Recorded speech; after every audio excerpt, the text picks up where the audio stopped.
Yeah, when I was trying to... No. We're good. Can't hear when it does the intro? You can't hear anything. You can't hear anything. You can only hear us. We're just talking. Here we are. Look, there you are. All right, welcome everybody to Tuesday. This is a special week right now. Not only, there's a lot of special things that are going on right now. First of all, Steve, longtime watcher, first time visitor in-house, came in here and he goes, oh, didn't know it was that small, but I feel like we fit just fine in here. And we were getting ready. Well, Ryan's usually down here, but typically I would have got here later than you did. Oh yeah. Kyle's. Oh yeah. There's every week there's an over under how late you'll be. Yeah. No, he's been good. He's been good lately. Lately he's been pretty good on the timing. We're muted. What? We're muted? No, I'm looking at the. Have we been talking this whole time? Oh, so we're good. No, you're good. I can hear you. Okay. Maybe, hey, Doc, you got to turn your volume up. Yeah, Doc probably had his computer muted. You wrote it a lot of times. You guys, your audio is not working. I've done that before. I'm like, my volume wasn't up. Anyway, lots of exciting things going on here. Doc's not writing anything now. He's not writing anything now. He's like, shh. I just wrote a lot of cap messages. His palms are sweating right now. Yeah. My internet lag. That's just like when Kyle says my alarm didn't go off. If your internet lag, you'd be like, you're paused. Not, I can't hear you. Yeah. That's my favorite one is like now with phones is my alarm didn't go off. Well, it's the computer. If you set it, it's going to go off. The computer is going to make it go off. You just might not have set it. Anyway, so really, really fun week. Lots of cool stuff happened. Aside from the surprise here, it was literally like I was moving all day, so that's kind of exciting, even though it's not fun. And then the dog barked, and I was like, "Well, who's coming over now?" Because we literally all we have is dust and dirt on the floor. And I was like, "Who's at the door?" Surprise! We're having Dynasty Family Weekend, and everybody's coming in. Well, half the guys are coming in tomorrow, but you came in yesterday. Enjoying the San Diego. Like I said, I'm glad you came in yesterday so you got to see San Diego and the warmth and the niceness. Yeah, nice day at the Midway. Yeah. AJ, I think it's in the show notes. If you click expand on the description. What is it? Pro peptides unless that's an old one. The Greenspan. No, that should work. Yeah, you. I think it's 20% off. You get a 20% off code. We got a big box of ProPeptide stuff we'll go through here in a second. But the Midway is actually really fun with kids, and we're talking about like what we're gonna do for our family, like our fun day on Friday. The beach is an option. Midway is an option. We did the zoo last year, and then SeaWorld's an option. But some people are a little like iffy about animal abuse. I don't have season passes, but Sloan does, so I'm guilty by association. And I've been there a bunch, and it's super fun. I do feel bad, and I don't support them. I don't spend any money when I'm there. I'm going to go to, what is it, Cabrillo Park tomorrow? Oh, yeah, Cabrillo's nice, up on Point Loma. Yeah. Yeah. Another great must-stop place is, we might be doing dinner tomorrow night, so I'll make sure now that I know you're here, include you there. Go to the tide pools in La Jolla where the seals are. That's a fun walk. There's a big park and you can walk down the boardwalk. Yeah, if you want a bike, I got 4 bikes here. Anybody on Dynasty that's in town, if you guys want to go for bike rides, that's always a win if the sun's out down the boardwalk there, because you can actually take it straight from your place all the way around. The Bahia Bell is nice. They serve cocktails on there. It goes from one side of the bay to the other. But it's one of those old style, like it's got the big paddle wheels. Yeah. Okay. Yeah. Okay. Back when you guys were making boats. Yeah. And just so you guys know, this is ST Segovia. There's like a number on there, right? 1909. I feel like there's like numbers on everyone. Yeah. I can't remember. 1905. And then. So he's in town also. Chris, we're going to miss you this week. Also because I really needed some targets built for Saturday and Sunday. And I was like, well, Chris and Blake are the guys. And that'll be great. And I guess he's not going to be here. So, yeah, sorry, Chris. I couldn't tell you I was here. That's why I told you to ask Ryan in a half hour. And it's dry January for me, but I figured it's more like a damp or like a partly cloudy January. I realized that like a couple of weeks ago, and then I've been working a lot out at the next door. I was painting, and Camille's like, she kind of yelled at me, obviously, because that's just what happens in life. And she brought a beer afterwards, and was like, "Hey, here's a peace offering. You're doing a great job." I said, "Thank you." But yeah, did Dallas? I played Cosmic Paintball. Kyle, did you do? Have you guys done Cosmic Paintball yet? No, dude, it's so fun. I was like, I wanted to do this, but am I gonna have fun? And then I got one of this bright orange. I was the only one wearing orange. It was my hoodie, my GT Fam Giant Sports hoodie, was so bright that it glowed onto my gun. Like the bunkers were glowing. It was radiating so much light off of my shirt. I've got a couple of videos I want to show, but it was radiating so much light that you could literally see on the bunker. I'm gonna put up a couple.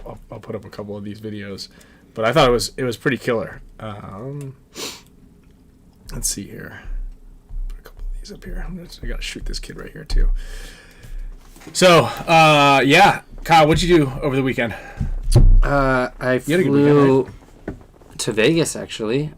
Saturday morning, flew back Saturday afternoon to go coach Lords against Protocol at Dan Bilzerian's house. Pretty cool.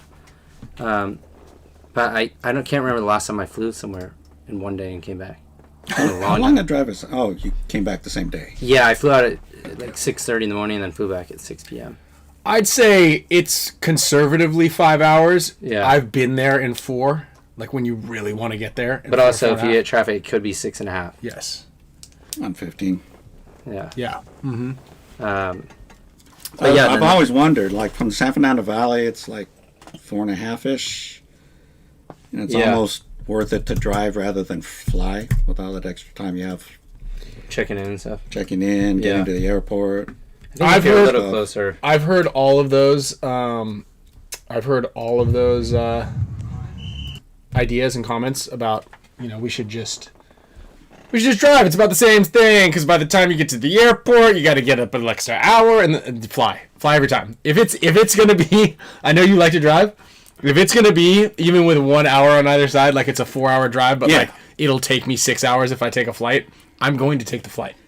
Even because the flight's like an hour, but you got to drive 2 hours afterward. I'm taking the flight. Well, and you're not as tired when you fly. That's it too. And you can't get any speeding tickets. So fine. Where are we? I'm gonna play some of these videos here in a second. I'm just sizing them up. You can't get any speeding tickets. That's also true. I got a texting and driving ticket actually on the highway a few months back. In your Tesla? Yeah, because of the autopilot. I blame the autopilot. Do you not have? I'm pretty sure the CHP officer was probably just driving next to me, watching me, staring down at my cup holder on my phone, trying to put an Instagram post up or something. And they were probably like trying to get my attention, and then they just pulled right behind me and turned the lights on. It would have been funny if they pulled in front of you. I know a really good website. Someone told me about. It's called Off the Record. And you pay $100 and you don't go to court or anything. My ticket was just that was really? it. $100 ticket gone. No, I didn't have to do anything. No way. Yeah. Oh, that's a home run. But I did that the other time. I got a taxi and driving ticket when I was on the way over here. Remember that? And I was like, I'm gonna be a little bit later now because I was like writing down notes for the show. So that's okay. I forget. But I got it. That time I used it. Well, I was at the light. I was at the stoplight. That's You should always be able to text and drive at the light. And he's sitting right next to me, and I look up, and he's like, he was like parked next to me, or like at the same spot on the light. Anyways, that one I paid $100, but then I had to pay another $100 at the court. I don't know. So that was $200. Not great. So the moral of the story is, be better at texting and driving. Pay more attention. Look left and right. You always got to scan your environments. So you don't do that? You don't do that when you drive? I do. I scan my environments because I'm on autopilot. Plus, I have tinted. My front windshield is tinted somehow, and somehow I get away with that.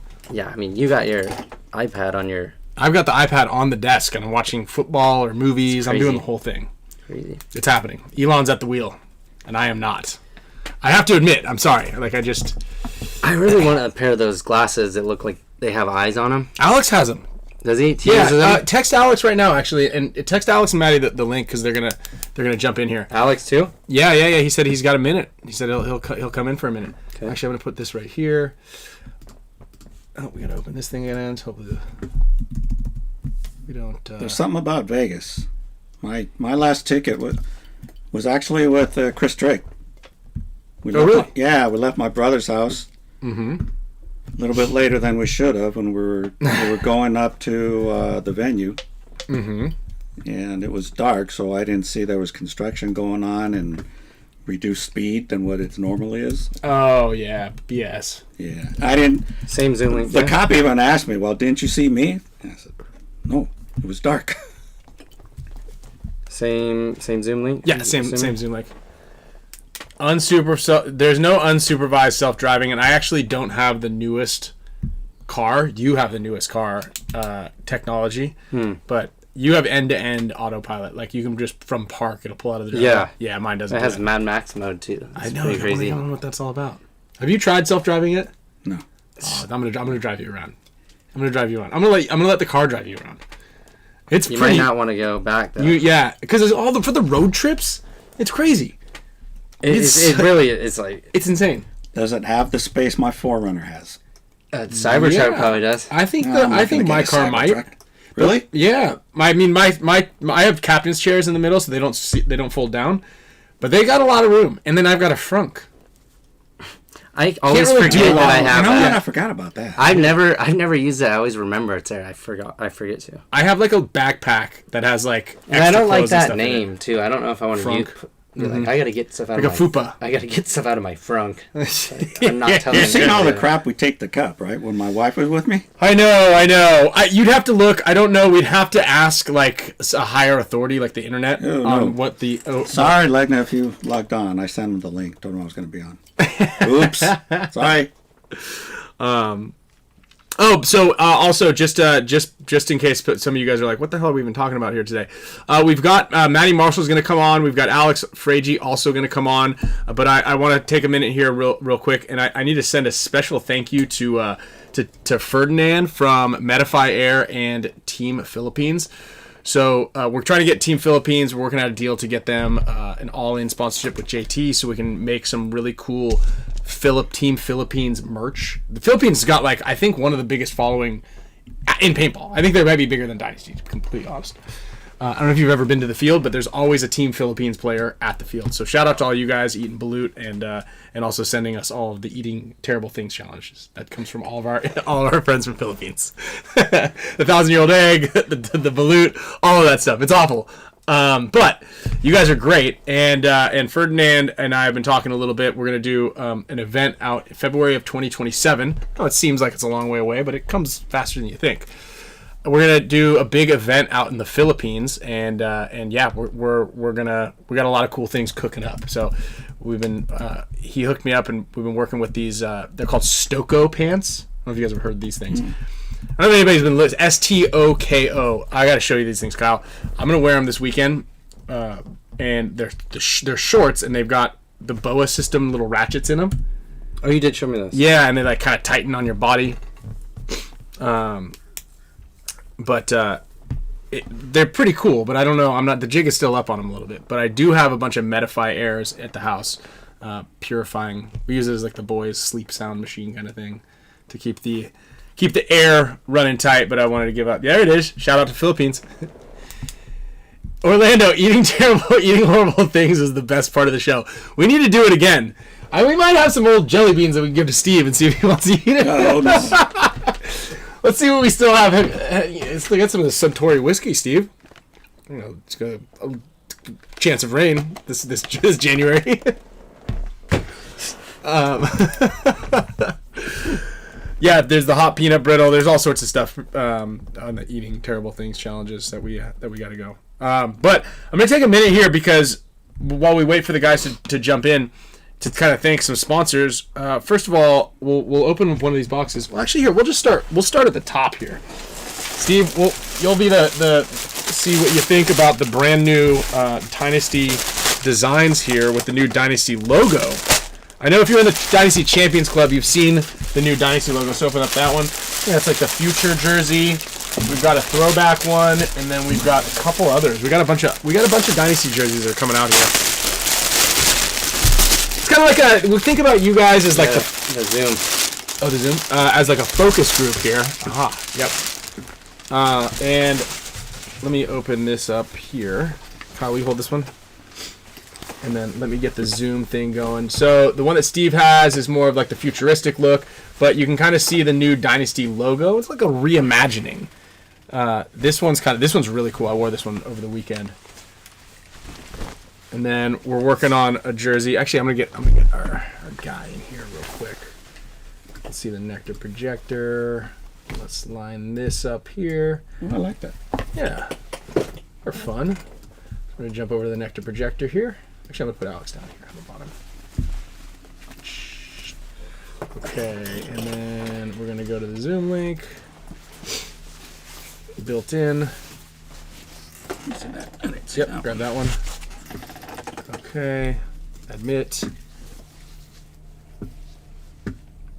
Hide self view. Al! This one was...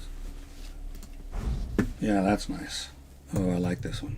Say again? Like the OG. Who's behind that jersey? Oh! Hey! How's it going, Al? It's Steve? Yeah! What's up, man? Happy New Year, bro. What are you doing there? Happy New Year. Dynasty Family Weekend. He surprised us. I'm playing tourist until really? Thursday. Surprised you? Yeah, literally, I was walking down to, I was literally about to walk down to the show, and then the dog barked, and I looked outside, and I was like, "Who's that old guy wearing a?" My eyes aren't very good. It's low light. Steve was looking in your bathroom window. Yeah. I was getting out of the shower, and Is this the last show in SPICKNSPAN Studios? Doghouse Studios? Well, judging by how messy the garage is, and my better half's, well, I don't even call it my better half, Camille's reluctance to listen to my game planning. I'm really good at game planning on where all. I know that you said that she's not your better half. That you're the better half. I'm the better half. I had to correct that as I was coming out of my mouth. That's bold. Inform me that he's actually the better half. She doesn't have Wi-Fi right now, guys, so I can say whatever I want. If you just took a game, when you come out this week, you'll see we're not quite ready, but next week for sure will be the last one because I've got two studio areas mapped out. One of them is actually, I think, is the guaranteed studio area, but it's got this linoleum, and then we got to get the floor redone. But if we can move all of this stuff by next week, we've been on a ripper from painting the boys' rooms, the back-to-back nights to movers coming today, and literally for 3 hours we only had them move the heavy stuff. I don't know a lot of words in Russian, but I know the word blet, or something like that, which is like a combination of shit and bitch, I think. Oh, shit. And they said it a lot. I think they came in. That's not what it is. What is it? It's fuck. Oh, yeah, it's a bad one. If you throw Suka You in hired there, then movers. you have. No, Suka's the. Yeah, that's right. We hired movers. Yeah, we had to because I've got some really heavy stuff, and we've got kids. And I think once you hit about 32, it's like it's time to hire movers. I'd say 35, 37. But this was 35, it was $380. I gave him a $50 tip. 3 hours. $380 Yeah, to move? that was the cheapest deal in town, my friend. Dude, for sure. No, I'm saying that's cheap. Yeah, it's $150 an hour, usually with like a $70 surcharge. I got two dudes, and they weren't really happy about a lot of the stuff that went down because we didn't ask them to move one. They grabbed the chairs. I go, I can get those. Like, we're gonna milk Like, that. oh, just move those 4 pianos. Oh, so they over just there. moved the big stuff. Yo, yeah. Okay. Not only that, but do you remember the TV stand? Were you there when we tried to move that big wooden, like solid wood, the one that the TV's been on in the living room? Yeah. And the thing's got to weigh over 200 pounds easily. It was actually carved out of like one single One tree. single piece of wood. Yeah. And they moved it from here. They moved it upstairs, and when they put it down upstairs, they walked back down, and Camille goes, I don't like how it looks down here. We should move it downstairs. And I go, do not tell them that until we're done moving everything out. Yeah. And literally, the next thing they moved over there, I was like, where the hell have they been? And they came back and they were pissed. She's like, can you move it back downstairs? Oof. And then we had them move all of the old heavy furniture that was left in the house. Had them move that through the backyard all the way up to the alley. They were pissed. Yeah. The heaviest thing you made me move was that washer. That one time. That blew my back. Oh, I should have had them get the washer and dryer. Dude. Damn it. I'm washers definitely are not heavy. helping you lift Yeah. that. The washer's so heavy. It was like a strongman contest. Like when you have to lift that The 500-pound the big boulder. stone. Dude. Kyle came over to help move. No. I think I Kyle did was- offer him, though. I said I don't want to, but Did you use a hand cart? I'm when you moved it? offering... What? What a Did you use a guy. hand cart?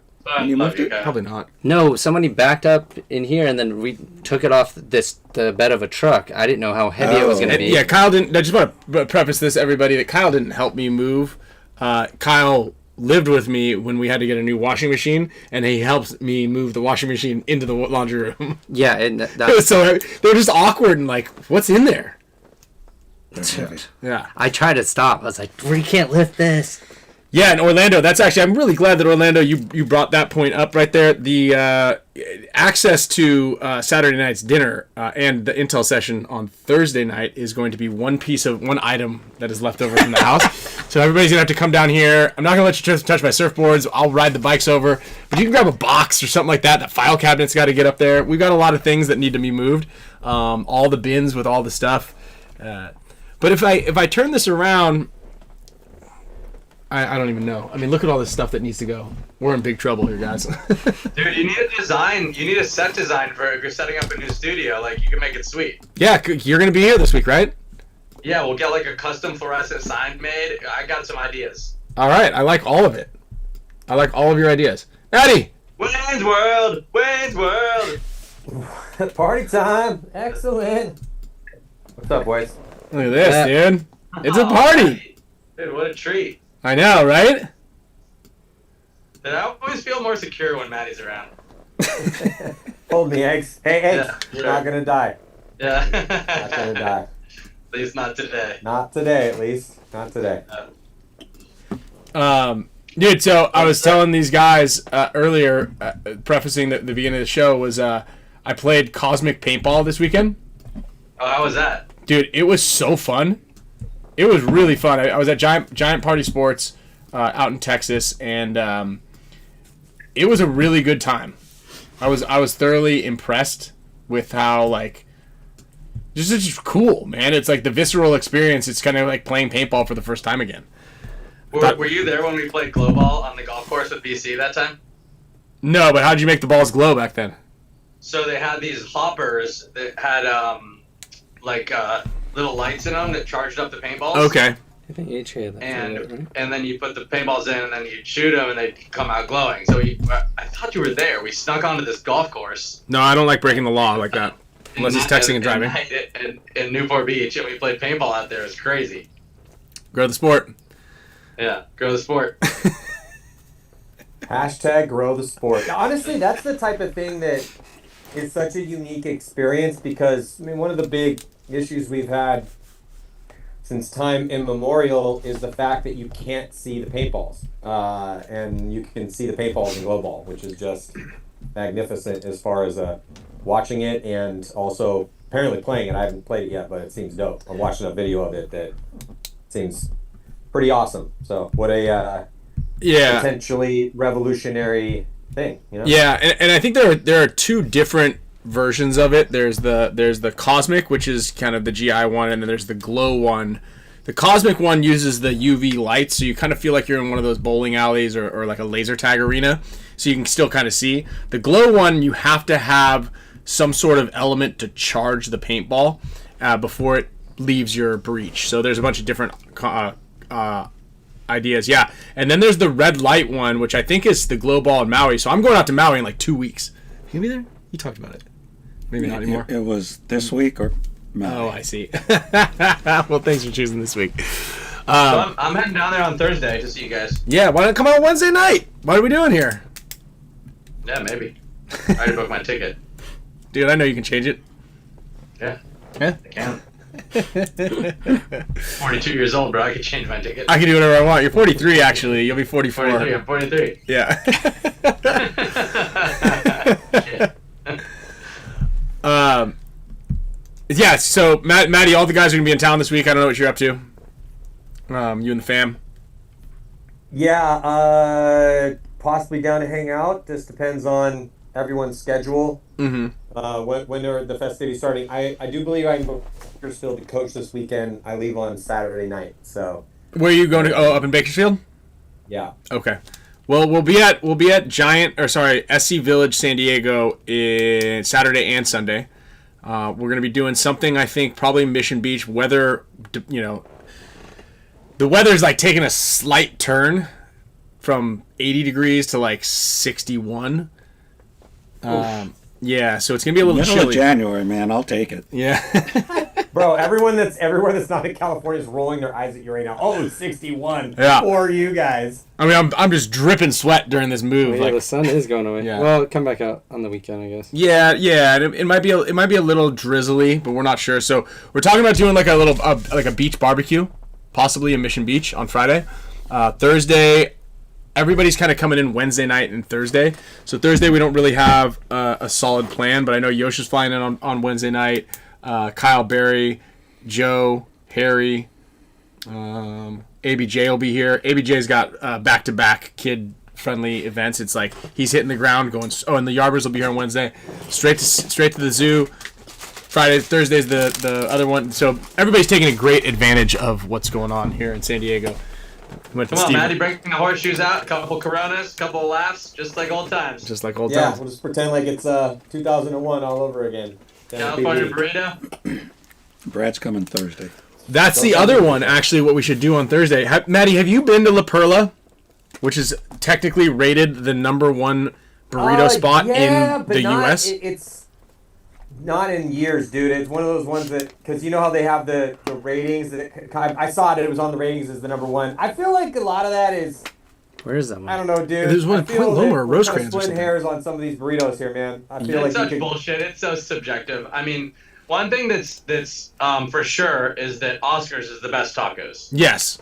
I There's can no debate. I can There's I no can debate I there. agree However, on there. a California burrito, like, yeah, I mean, it's all down to personal preference. Let's back it up a little bit more and think about this. I would argue that the California burrito might be the best burrito around.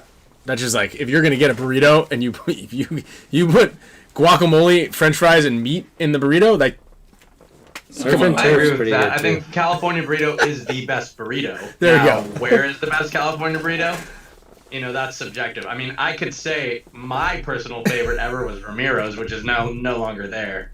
Yeah, Ramirez is pretty good. There was multiple times, multiple dudes from England did this. Carl Markowski did this. The first time, I think Nicky Cuba did it. But we would bring people in from that had never had a California burrito before. They'd stay at my house, sleep on the couch or whatever. They were in San Diego for whatever, practice or a tournament. We would take them to Ramiro's. We would walk back to the 2.5 blocks back to the house. They would crush the burrito. And then they would go back and get another 3,000 calorie California burrito. Double burrito. Yeah, I don't know what it was there. It was like I think they finally chopped up the meat, and then also they had like the right balance of sour cream to like pico. Where it was like, you know, it had the right amount of acid, but also the coolness of the I don't know, man. this guy had acid. So if you watch he watches way too many of those beating Bobby Flay shows, and he's like, you know what this needs? It needs a little acid. So that's what that's the only thing he can say with any kind of like to make him seem like he has any culinary knowledge whatsoever. He's like, this has got the right amount of acid in it, or like it just needs a little bit more acid. No problem, chef. On it, chef. Yeah. This guy. Salt, acid. He'll eat it and be like, oh, this is pretty good. It could use a little bit more acid. You're like, well, just shut up. No one says that except for... It's got the right time. Yeah, you're like acid. It's got the perfect amount of acid in it. Yeah, all right. Talking about like orange sunshine? Yeah, or, I don't know. What are we talking about here? Yeah, I don't know. It's just delicious, but there's this. I feel like you just really walk into any place in San Diego that is just like your standard taco shop, as we would call them, and just get a California burrito or carne asada burrito. Though I did run into this argument with some teams that I coached last year, and just a general conversation around the Dub C's when we were just striking up combos about Mexican food, and it just came up. Does pico belong in a carne asada burrito, like pico de gallo? So, cilantro, onions, and then tomatoes all chopped up, pico de gallo. Does that belong in a burrito? And I just didn't think that was an argument at all, because I just think that, if you walk into any Mexican restaurant here or taco shop in San Diego County where the Mexicans are making the food, they're from Mexico, they've been doing this for 4 generations, and you go, I would like one carne asada burrito, please. You're just going to get pico de gallo in the burrito. This comes default standard in the burrito. So I figured, it just belongs in the burrito because that's how they make the burrito. And then apparently it was just because then you had the Northern Cal people were like, hell no, bro, pico's not supposed to be in a burrito. And the Texans were like, fuck that. And I'm like, I don't know, man. I mean, take it up with the dude. Take it up with Jose that I've been getting burritos from for 25 years. Maddie, the answer is pico belongs on anything. There you go. I'm with you on that. That's what I'm saying. I don't know. So pico, the raw tomatoes in the burrito could make it a little too wet. Just move it to the right on this side. Oops. Here we go. See, here we go. NorCal guy piping in. I'm not arguing that pico shouldn't be in the burrito, but it has to be the right amount. Like, if you put a bunch of raw tomatoes in a burrito, it'll make it wet and flimsy. Now, the bigger problem is if you put the pico with the juice. Ooh, Yeah, that's make sure it. the juice stays in the Juice bowl. at the bottom, pico on top. I'm pro pico. I'm on the pro pico argument here. Obviously, I'm biased. I knew I liked you, Matty. As a San Diegan, I'm just biased because people will be yelling at me about it. I'm like, bro, take it up with the OG people that invented Roberto's carne asada burrito, bro. Take it up with Roberto himself. Yeah, I just from an early age, 12 years old, going, hey, I would like a carne asada burrito, and it's guacamole, pico de gallo, and that's it, and meat, seasoned meat. That's all you get, unless you want to add some other stuff in it. So, anyway, I don't know. I wonder what the chat's saying. I'm hungry. I know that. Yeah. All right, I gotta go. I gotta go walk my dog. I love you guys. I'll see you this weekend. The show definitely. You can carry your phone while you're walking your dog. Nobody really. All right, I'll call back in when I get Absolutely situated. I don't know. Okay. Pico, no pico. All right, see ya. I'm starting a poll. We'll let you know what they say. No, hear you. I'm looking in the chat right now. There we go. Pico wetness. Yeah, I'll take that. California burrito or San Antonio, Texas burrito? Well, California burrito for sure. However, Maddie, whoa, your face got really big. Have you seen, or have you ever been to Velvet Taco? I feel like he's had to have been there. Dude, it's trendy bullshit, yes, but it's so good. That might be actually, when we go and practice X Factor, I could eat there every day for practice. As a matter of fact, I was just in Dallas, and I ate there twice. Oh, yeah. Yes, I've had that. I think Devin took me there. It's good. It's you know what I like about it is it's not really a tacos, right? You're not getting like a Mexican taco, but it's more of like a restaurant dining experience. Because you're getting all sorts of you're getting tikka masala tacos, or you get the brisket taco, the shrimp cheesesteak. Is this like? Does it have like a pink? Yep, pink hue. And the tacos come in like a little metal I don't know divider. If there's any Texans in the chat, there might be some other trendy taco spot that it's been there for years. I mean, I remember the first time going. I can't remember if it's been years since I've been there, but I remember we went there and one of the Odells was like, "Bro, we got to go to the. You're from San Diego. You look like Mexican food's your favorite food. We got to go eat this taco spot." And I remember it being really good. I feel like a lot of Texans don't love tacos, so maybe it was a different spot. It's different. Tex-Mex is way different than Mexican food here. I'll tell you what, Devin Odell loves his queso. If that man loves anything, it's queso and Dr. Pepper. I like queso. That's an American thing. That's a Texas thing. That is definitely a Texas thing, followed by Texas is America as it gets, really. Anyway, this is great. What a very deep conversation we had for the first 40 minutes of the show on tacos and everything. If anybody who's watching this, we're gonna all be in San Diego for the next 4 days. Maddie and I and Kyle for the rest of our lives. If you guys are in town and you would like to, we're getting tacos. I think tomorrow after on Thursday. Thursday after the Intel session, we're going to be getting tacos at Oscar's, which I believe might be one of the best places to get tacos. It's fantastic. I have not had a couple places that I do want to try. I guess Canelo has a taco shop here in San Diego. And it's supposed to be a Michelin star. Has a Michelin star or something, maybe?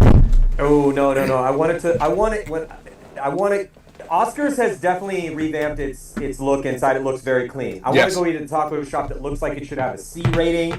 You're a Joe Barrett kind of thing. I get it. No, that's where most of the bomb ass carne asada comes from, bro. You're going to the little Mexican meat spot down in this, and you walk in and the shit's in like plastic barrels.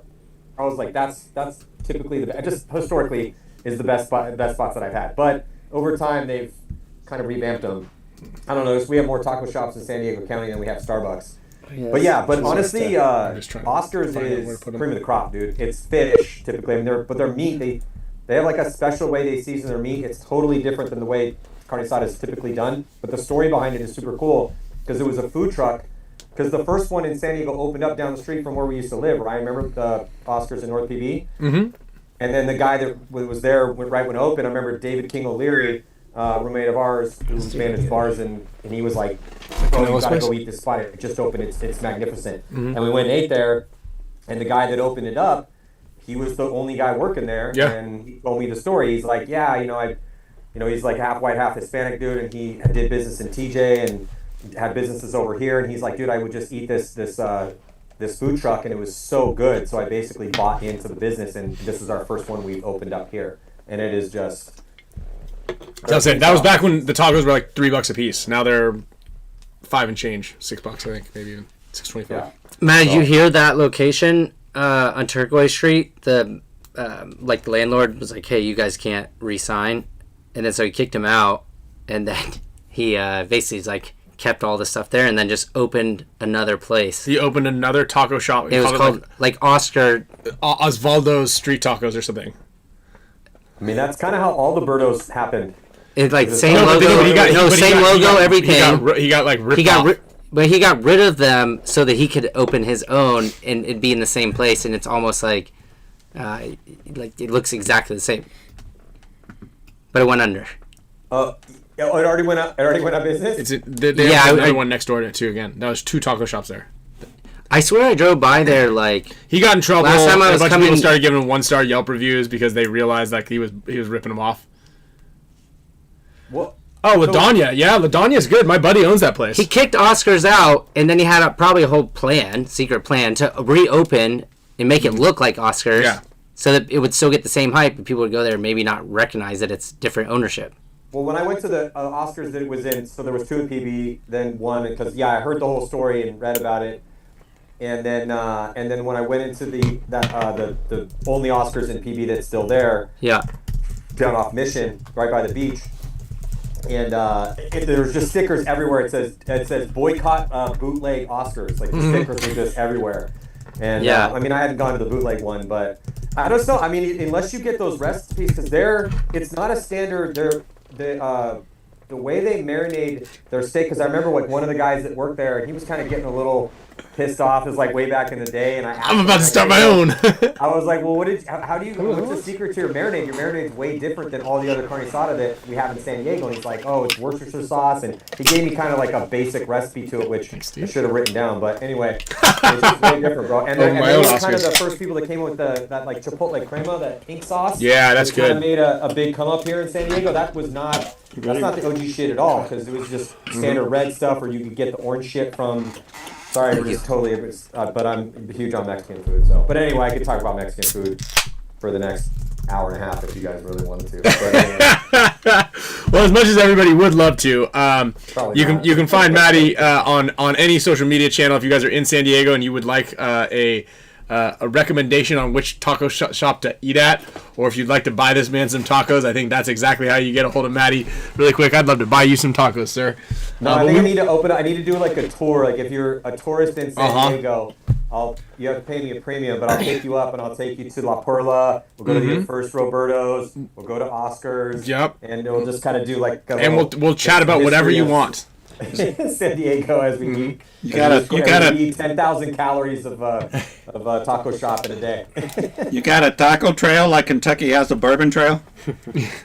We really could. Yeah. We really The could. problem is though, like those Bourbon Trail things is like you after you go to the third one, you're like I could keep going all day long. If you go past the first burrito or taco shop, you're like I can't go on.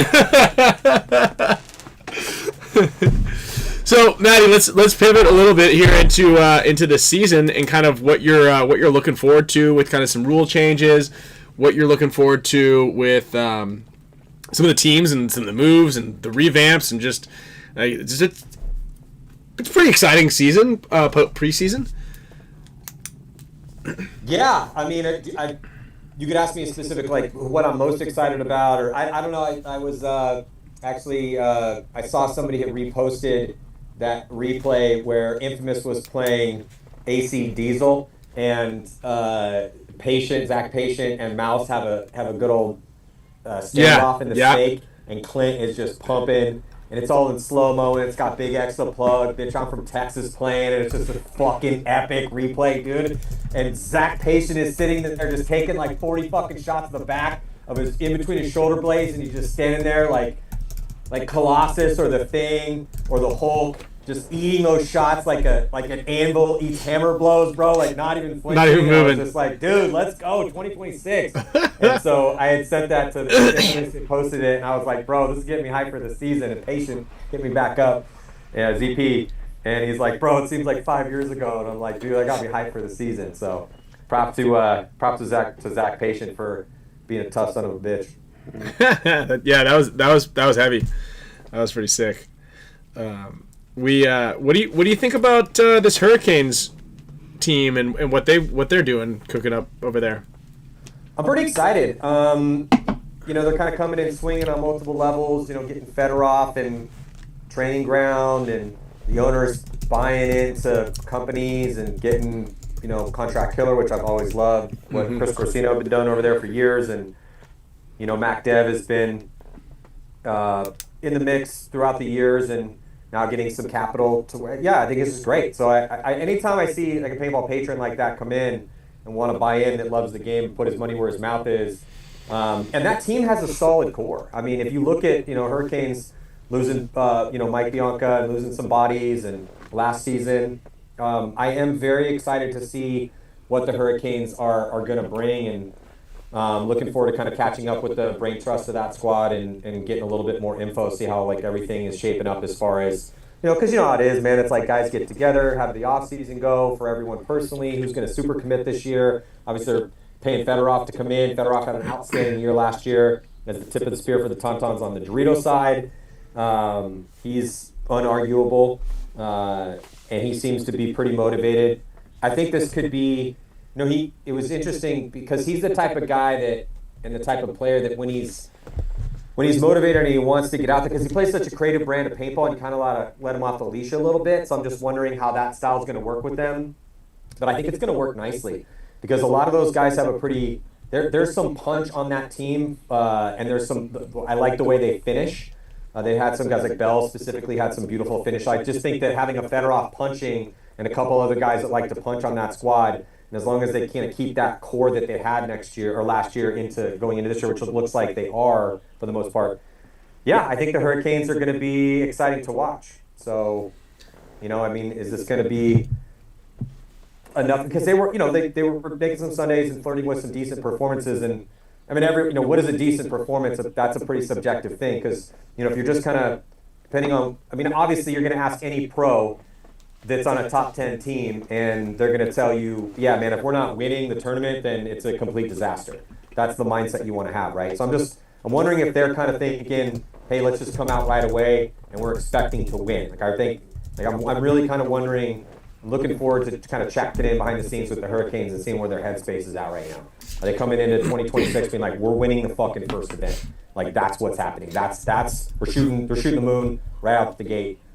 That's what's happening. Or if they're kind of going to be trying to be a little bit more realistic about it, like, all right, let's gel, let's get Fedorov in the mix here. Let's see who we're going to have to, at where everyone's going to be playing and go from there. So I'm just kind of wondering how that's going to go. Yeah, that's actually an interesting one because if you ask anybody in the moment, right, in the huddle, how often, and I haven't been a part of any of these types of huddles, but there's times when you have to be realistic with what's going on, and there's times that you just gotta try to lie to everybody. Right? At the end of the day, when you're in there, I don't want to pick on New York Extreme, but it's low-hanging fruit with Harris on the team and our relationship. But do you think that they're in there and they're like, we are going to win this tournament? Because sometimes they're yelling that, like, we're about to, fuck everybody up, and we're going to do this, and we got this one. This is our event. Like, when you say this is our event, you're just saying that because it's loud noises and you're just trying to hype everybody up, or you just, hey, I think we got a shot at maybe possibly putting up a couple of points this match. Just doesn't have that same oomph in trying to get the team together. But what I'm getting at, without being too satirical about it, is with that belief, right? I feel like everybody is coming to the first event with, we've been working hard this off season. We've got a good shot at this. Or are you kind of like, hey, I really want to try to get by out of the prelims or whatever it is? No, there's an elf in the box. Shit. No, don't open that. There's an elf in Oh my gosh. What kind of elf are we talking about, Sloan? Oh, there's a real elf in the shelf box. Where did that come from? Oh, it was under your guys' bed. No way. See? Is that the same? That's not the same. Don't Yeah. close it up. I think this is supposed to go to someone else's family, because when you open the box, she wakes up. This isn't your elf on the show. Yeah. Yours is up in North Pole. No, this is the same one. But No, they all dress the same. No, she came to see our new house. Oh, that's right. Yeah. Okay, so we have to, when she sees the new house, then she's got to go back up to Santa. No, she stays here. She stays here? Because it's winter and she stays. Okay. Because Santa made a new rule. When elves come, they come in the winter and also on Christmas. Okay, we'll go bring her over to the new house so she can see it. Okay. Just a quick little side note tab here before we get into this belief thing. No, thank you so much for asking that. Hope you didn't have anything else under the bed. That you're not supposed to find? Yeah. That was it. Basically, Elf on the Shelf is not supposed to stick around. She only comes in during the month of Christmas to keep her. And so you're supposed to hide the Elf on the Shelf. And I just literally had movers move my bed, and I guess Sloan went in the room, and there was the Elf on the Shelf box. The spirit of Christmas we didn't lose the spirit of Christmas though. It seems like we're still going with the spirit of Christmas. We're still on target. She didn't call you out. She didn't. She just wanted to see the new house. Yeah. All right. So anyway, Belief. Speaking of speaking of belief and belief. yeah, blind belief. No, that was very appropriate actually for Sloan to roll. Is she still there? I don't want to crush her dreams. No, but just Okay. Santa's real. Well, no, for sure. I think the concept and the mental headspace of belief is something that is, people are talking about things that are underrated or underappreciated, and I think that that's one of the biggest things, and the psychology of all of this is so crucial. I said to, we just had a tryout for Alliance up in Bakersfield. I've had similar conversations with some of the guys that worked before. I've talked about this a bit, but, I said, look, in the world, unrealistic expectations can bite you in the ass. But that being said, that's a longer conversation in the real world. But in paintball, this is a place where you can have, it is realistic to have unrealistic expectations, depending on your work ethic. Because look at what PB Fit just did. PB Fit came in and shocked the paintball world because their work ethic brought out what innate talent that they had. Obviously, it was a high level, but they were able to catapult their results and, quote unquote, shock the paintball world because, no one really expected them to do what they did, and then they proved to everyone that was possible. That is every single top pro player and every single top pro team that's ever existed. Ryan, I've used you as an example when I talk to people before. I say Ryan Greenspan did not come out of the womb as the best player ever. That's not how this worked. You had to go out and get smashed at Mirror Island for a little bit. You were good young. I remember when you were 16 and we were trying to pick you up. We were all the best were good young, but we weren't the best yet. We were just talented dudes that were willing to work hard. That's like most of these semi-pro teams. There's a lot of talent out there, but it's how much effort do you want to put in? So this is a place where it is realistic to have unrealistic expectations, as long as you are realistic about the effort that we're all collectively putting in, and we are realistic about our deficiencies. And we're trying to double down on those and make them our proficiencies. Shit we're good at. Things we're not good at, we turn that into something we're good at. Nicky Cuba was a fucking historic example of that. Nicky Cuba was, when we, it's in Heroes for Day, go watch the movie. He was the least clutch guy on Excessive. He became one of the most clutch dudes in all of paintball, went on to win a world title with the Ironman after he left Excessive, because he took a hard look at his deficiencies and he turned them into proficiencies. What was a liability became an asset. That shit is absolutely fucking possible, given the right attitude and the right belief. So when we're talking about belief, that is something we have to discuss in these situations. You have to believe in yourself. It's like, I'll use Alliance again as an example. Last year, at the beginning of the D3 season, I worked with these guys for like a month and a half, and half the dudes had never played D3, and the other half that had never played with the dudes that just bumped up from D4, and we had no fucking business winning that first event. At all. No business, dude. Like my first D-side player knocked himself unconscious, had a concussion 6 days before we played the event. And anyway, but they came in and they had that belief, and they went out and shocked that division, and they were the #1 team until they blew it at the last event. Anyway, I'll get off my soapbox. Until the coaches blew it, the coach made some bad plays at the last event. Yeah, sorry guys. No, it was so it's totally possible, man. Like, this is a special place. Paintball, it is, again, completely realistic to have unrealistic expectations in this. You could definitely do it, dude. Apparently there's a giant echo. No, I'm working it right now. All right. It's just hard. That is for not us my to dad hear over mode, here. bro. Colin, sorry. That's my coaching mode right there. No, I like that. It's good, right? Because it shows, like, there's analytical Maddie, and then there's coaching Maddie. They're very similar to a certain extent. One's stat driven, and they're both stat driven to a certain extent. But the coaching Maddie is like more passionate about the actual player and the players in that scenario and moment. But it'd be interesting.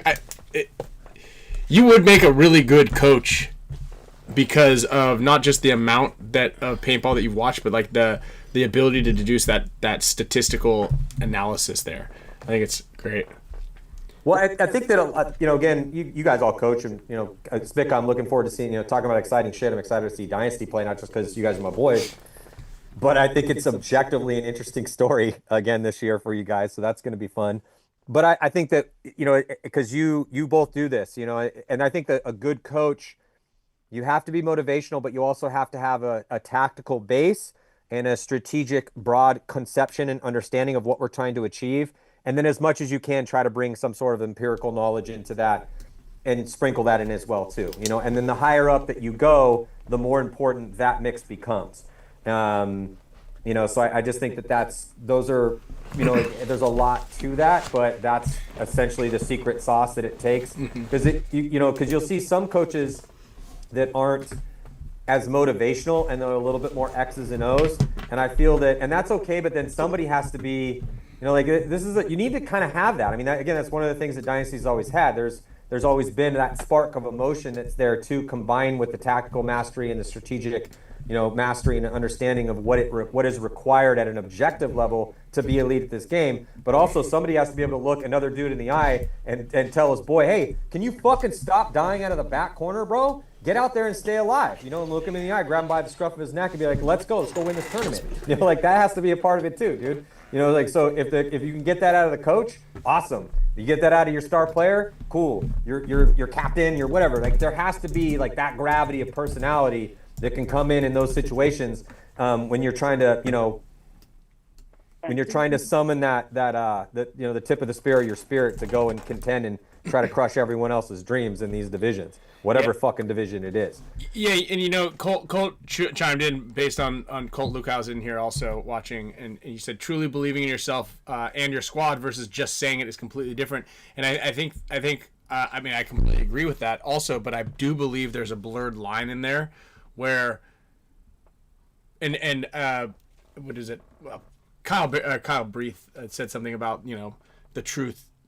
He said something in there about the truth and don't you have to believe before it comes true. And I said some things come true every day that I wouldn't believe in, and I think that there's a blurred line in there somewhere on.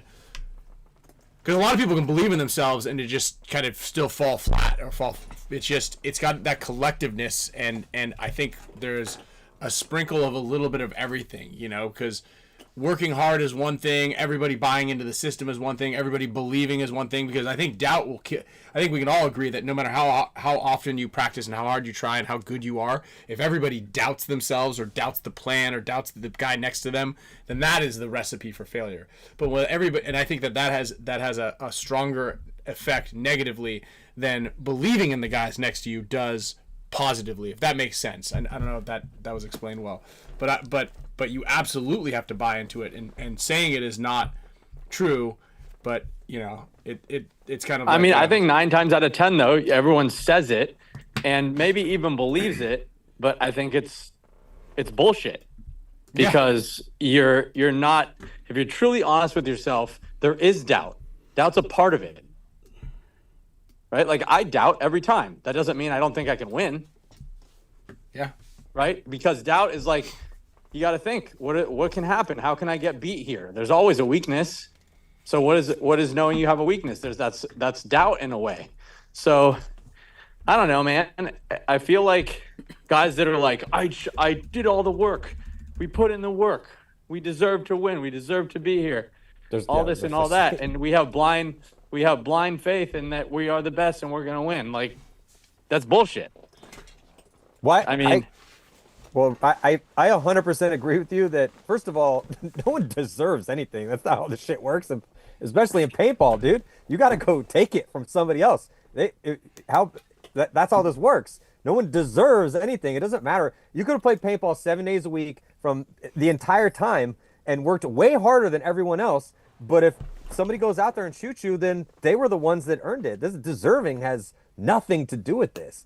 All that does is the competency in your training and the competency and the knowledge of your skills gives you confidence to go out and try to get that victory, to try to beat the person that's trying. I'm a very non-zero sum guy. Like, I don't believe that if I get $1, you don't get $1 in the regular world, but in paintball, it is 100% zero sum. One team wins and everyone else loses, and that's kind of one of the cool things about this sport. And so no one deserves shit.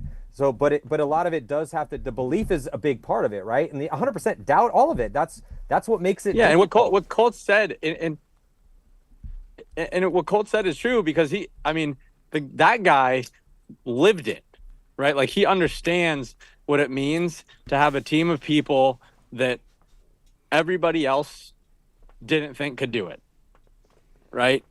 It's basically a bunch of no-name guys that had never won before and were pretty good at amateur, but they knew that they had paid their dues. They were doing that. They were climbing the ladder, and they had confidence and faith in each other. It wasn't blind belief. It was confidence and faith and practice. And they knew that because they had practiced enough that they had a chance to do it. And then they did it. And then they did it again and again. And then, all of a sudden, you're the best kid on the block because you went through the process to do it. So, like, going into this year, for me, I'm not expecting to go in and win. I'm expecting to go in and try really hard and to learn and to do our best. But I'm not expecting to win, for sure. I know we can, and I feel like if we play our cards right, we'll put on we have the tools to put ourselves in a good position to do that. But am I expecting that? Fuck no. I think anybody who goes in expecting to win is probably going to have a reality check. You've got to be so floating so high. Let's think back on it a little bit on in sports. Maddie, I think you can probably pull this off a little bit better than I can, but in like sports history, what player or team has dominated so so much. Mike Tyson. Yeah, I guess Mike Tyson could go in there and be like, well, no, I'm but here's a gonna great example about with Tyson though. In it, we didn't hear this until shit, like 30 years afterwards. But he was so scared. I mean, he was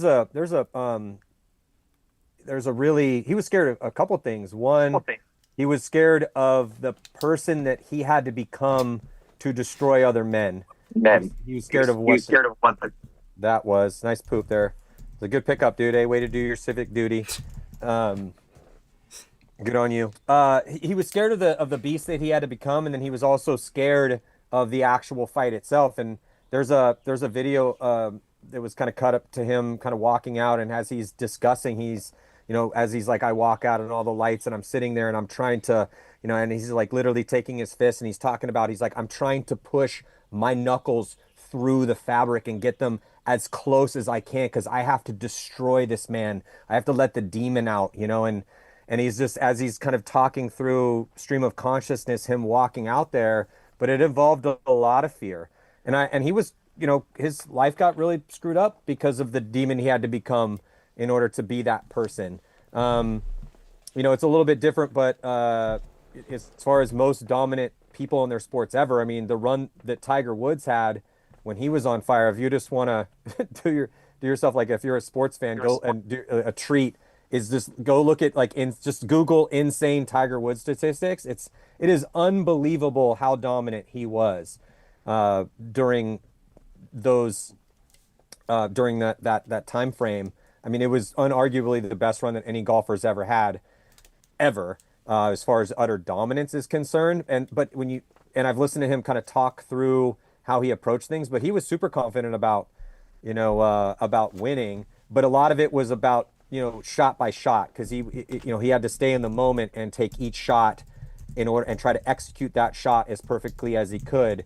And a lot of that's kind of similar, for a little bit different, obviously, but in paintball, you really do have to focus on that specific gunfight, the strategy that you have for that point, the situation awareness you are in that moment, and kind of really living and taking, not letting what a mistake that just happened in that last one affect what's going on in this one.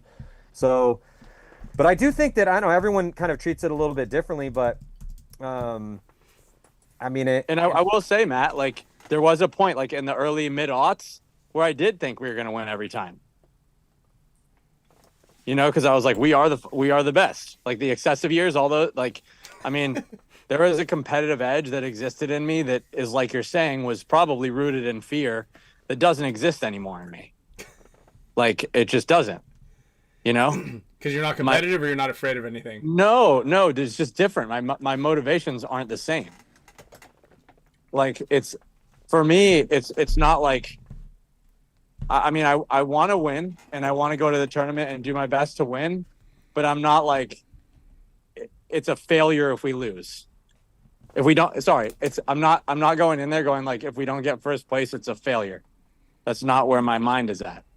Right. Like it's more of a project, right? Because you can't, right now with how competitive it is, you can't just win every time. It's not that simple. I feel like back then we were in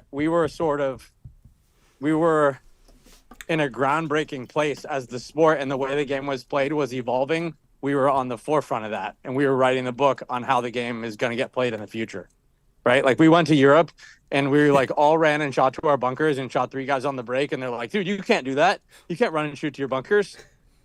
Sacre bleu, So, it's just a different time. So like back then, going to Europe for whatever 10 tournaments in a row, we knew we were going to win because we were that much better. But that's just not the case anymore. Like everybody's. I feel like when you get this again, there's this blurred line, right? You have to have the belief. You just can't be entitled on that, right? Because there's that. You'll get this laziness about you, right? That's when people go, I can go do, I don't have to pay too much attention to this. Look, we're just playing leverage in this match. All we got to do is focus on the damage match because we've got this. We just got to get the damage, and if we play, we're gonna probably be 2-1 at damage because we lost our first one, and then we should still be good, Yeah. For sure. And you called that at World Cup. You're like, this Joy Division game is gonna be, you know, a This is it. bloodbath that was, you know, rooted in, you know, history that none of those guys that were playing on that team even experienced. Maybe one, Carl Scandal, that was it. But you knew that they were going to bring everything they possibly summon, whatever from the netherworld to win that match. Well, right. You know? But what I'm getting at is there's this I've never and it was funny. I remember back in the day when Brad used to be running our just yelling in the huddles, and he's like, "Oh, I've already seen this. I had a vision, and we won." And it's like, yeah. I remember Perchak going, "Well, fuck, what am I doing here? I'm just gonna go grab a beer then. Like, what am I like? You guys got this because obviously." So there's this blurred line, I believe, and there's something that you need to stick with on the focus part, because you know Colt chimed in here also again and said, if you don't expect to win, why are you even doing it? And you can't win everything, but you have to truly believe you will win in order. And that's true. Truly believing that you will win is different than expecting to win. Right? Yeah, I believe I can win, and I believe I will win are two different, very, very distinct statements. And right, I believe I can win. Yeah. Like I don't go to the point in my mind where I go, I believe I will win. You know, and maybe you're saying that now. Maybe if Before I get you to were the, thinking maybe that. I get to the before you were finals thinking that, I'll and do this that. is them then, right? Yeah. This could be their moment that you felt back in 2010 and 2004, right? Colt, Cyrus is in here. I'm sure the entire Paintball Fit family is in here now that we're mentioning their names. Group chat's buzzing. But they are in their 2010 or 2004 Dynasty moment. They won 3 events in a row. They won World Cup. They've done these events, and they're putting in the time. I mean, I remember we used to have 100 cases of paint shipped to SC Village, and we would shoot it all and then go home, right? Yeah. We were playing a lot of paintball. We were on the forefront, like you mentioned, and running and shooting when people didn't do that. And we were doing a lot of new things that people didn't do, or we were just kind of figuring out. They're not necessarily doing anything new, but they are putting in all the extra time. Like you said, they paid their dues, and the competition overall in paintball is extremely high. I mean, I think it was way harder back then, but it is still pretty high now. Yeah, but what, like Maddie said, like, I mean, you could sit there and try to conjure that spirit till you're blue in the face. Right, exactly. But the way it actually happens is through timing and through work and through the right combination of everything coming together, right? Like, you can't just, talk yourself into a win. Nope, that's what I'm saying. Well, and just real quick, I also, because somebody put in here, and I love this thought process, and I do agree that this is the way to look at things. However, I think you kind of have to shed this a little bit once you actually get to the dance, like the actual fight, whatever you want to call that match, when we're lining up and it's the finals and it's the other best team and they're across the way. Is it, so I said, Doc Reaper said, focus on the process, let the results take care of themselves. Manifesting a win is fairy tales. Yeah, but so, and again, again, props to the fit guys, because I've just seen this recently in the dagger eyes I would get from these guys when I would talk to Cyrus in between points during the run, or I would see Colt and talk to him. And so like they had the confidence, they knew that they had focused on the process, quote unquote, but you still have to be in the fight. Yeah. The game has to go down. You have to have the confidence and the belief in your boys, in your process, to go out and play and execute and not be scared, to have the bravery to make that move. Put that guy in and make the move when there's 30 seconds left and cut through that lane and hope that the fucking paintball gods shine on you and you get bounced instead of it breaks, or they get the penalty. You have to be willing to make those big moves, or you're going to be one of those teams that gets to the finals 5 times and never can get a win. So it's not. It's funny how you said that. Like, you can't be scared. You got to have the bravery, but you can't be brave without the scared. Well, that's the definition of bravery. It's a balance, and I will say, definition of bravery. The best I've ever played, probably ever, in some of the games, like early on in my career, that I can remember, is moments where I was scared. And that 100%. That fear is what fed my ability to make the right decision. I think I figured it out. 2 things. One, we just need to have a match, like if the wind is blowing like east to west, we just need to put a couple people in the grandstands to like sneeze occasionally in Alex's general vicinity, and he'll be terrified, and then he'll go out there and perform as best as he could. And but I'm already way ahead of you, because conjuring up a win and doing like the luck, we need the luck. I've got 3 kids right now, so I'm already prepping the team for sacrificial human sacrifice to make sure that we can get the more bounces and we can get the sun to glare off people's eyes. So I'm already there on that side as well. So I think we've cracked a couple codes to keep Dynasty at the forefront of winning. Not only do we have a deep roster, and we'll talk about that here in a little bit, we got the coaching staff, we got the pit staff, we got everything, all the stars are aligning. We just need to make sure that the luck is on our side, and then that Alex is also terrified. And I think Alex is pretty terrified in general. So, well, we have Cyrus asking for Kyle's opinion. So. I was gonna write it, but you guys just said everything that there's possibly to say about that conversation. I think the sacrifice, that whole conversation. Like, you guys covered it all. Like, it's spot on. I mean, Kyle, let me ask you this: in 2015, when you ran back and shot that heat dude going for the buzzer, yeah, like what? Tell me, like, literally just what were the emotional components of that? Like, I remember Oliver gave like an epic speech before that, and rah and this and that. And it was like kind of a back and forth match with a bunch of mistakes, and then it ended up being like, this weird move that no one would ever do in practice because no one's practicing that situation, and it ends up, you gotta say, like, that was unplanned. It was instinctual, and emotionally, like, what's happening there? Well, I mean, I credit a lot of that to when we. Did we play? Was it World Cup in 2014 when we were in the Challengers division against Infamous? Did we go down before World Cup? Right? I guess so. Yeah. Yeah, that was a big part of it too, where I was like, shit, it's up to me. I'm not gonna let them down again, because I felt like when we got put into the Challengers division, I was like, this is like so disrespectful to Dynasty. I think that was part of it. I mean, I don't know, like, what you mean going into, or like how it felt after? No, were you like in before that game? Like, were you afraid? Were you confident? Were you like, what was your I always state? have like nervousness, anxiety, like that we've always talked about in the past on the team, but I learned how to, like, I feel like, channel it into strength. I think that it kind of, and Oliver too always said something great. He's like, that is just prepping you for everything that you're about to go into. It's kind of like waking all your nerves up in your mind. Yeah, because in the moment you don't have time to feel that. Yeah. I don't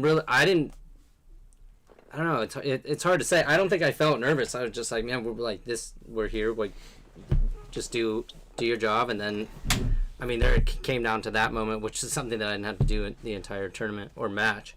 But I think that it was a lot of why I decided to do that was just because I felt like if they would have won that point, they would have won overtime. Because we had just won a bunch in a row, and like, I think we came back to that point to finally get one over them after we were down by like 2 or 3, and we might have, like, it might have swung back the momentum in their favor if they would have won that overtime. Just how they were coming down the field and we were losing bodies, and I felt like that right there was almost like, when you go to, like, you might be making the move to win the point and then win the tournament. I felt like that I had to do that to win the tournament. Otherwise, we would have went, because that was just for the tie. We would have went to overtime, and I don't feel like, I mean, who knows, right? And obviously, we still were going to go out there and try to win, but I felt like what was going to happen was we're going to, in the moment, I was like, if I don't do this, we're going to lose. Yeah, and that mentality is huge, because a lot of guys get on a pro team and they just think it's going to happen, right? But in reality, you're one of those 5 guys out there, and sometimes you have to save it, right? And how do you do that? You got to steal points, you got to shoot 2 guys and live, you got to do miraculous stuff sometimes so the team can exist. Mm-hmm. You know, it's funny. I actually just talked about that move in particular at the clinic that I just taught out at Giant over the weekend, and I would say 99% of the people in that would maybe like they would mostly try to be winning that point, right? They'd be going forward to get the more stats, to try to like turn the field to balance it out. But the move backwards was I think what was really remarkable about that, to like cover the non-score, right? To defend the buzzer. Yeah. But I think what we want to talk about a little bit is, and especially kind of going in for a coaching position from where you're at, is kind of where in that belief side, or that hubris side, or the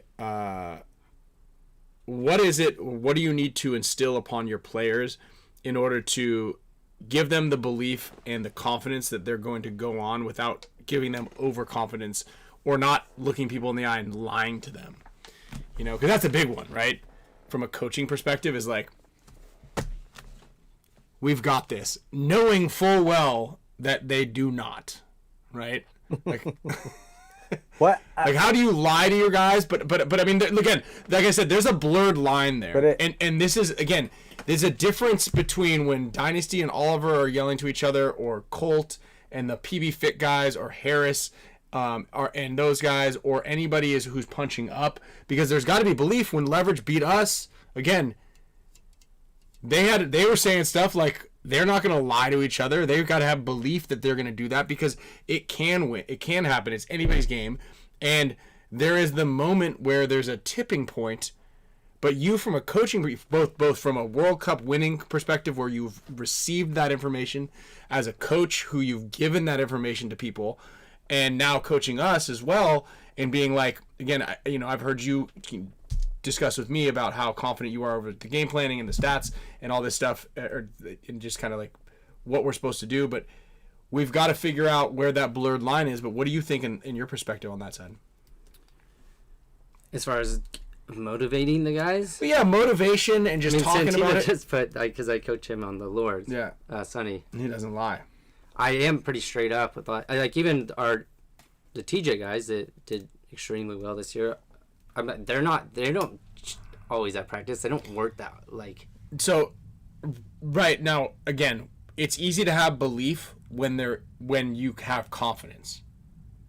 What I'm saying is, how do you instill belief when you don't have confidence, right? So this is anybody's game here. I mean, Ryan, you use that to your advantage. Okay. You use the fact that you know you're the underdog, that you know you're not supposed to win, and you can use that to your advantage in strategy, excuse me, and in focus, right? It's like a scared animal, right? When a say a mountain lion's pit bearing viper down or a cobra, they're scared. They just bite you. That's when they're the most dangerous, right? And you're fighting that much harder, that much, you're going for that much more of that last inch. And and those are the inches that you can find in a paintball game that are left out there.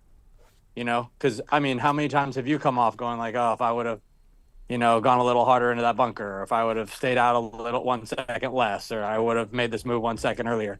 Those are all out there, and those are for everybody to grab.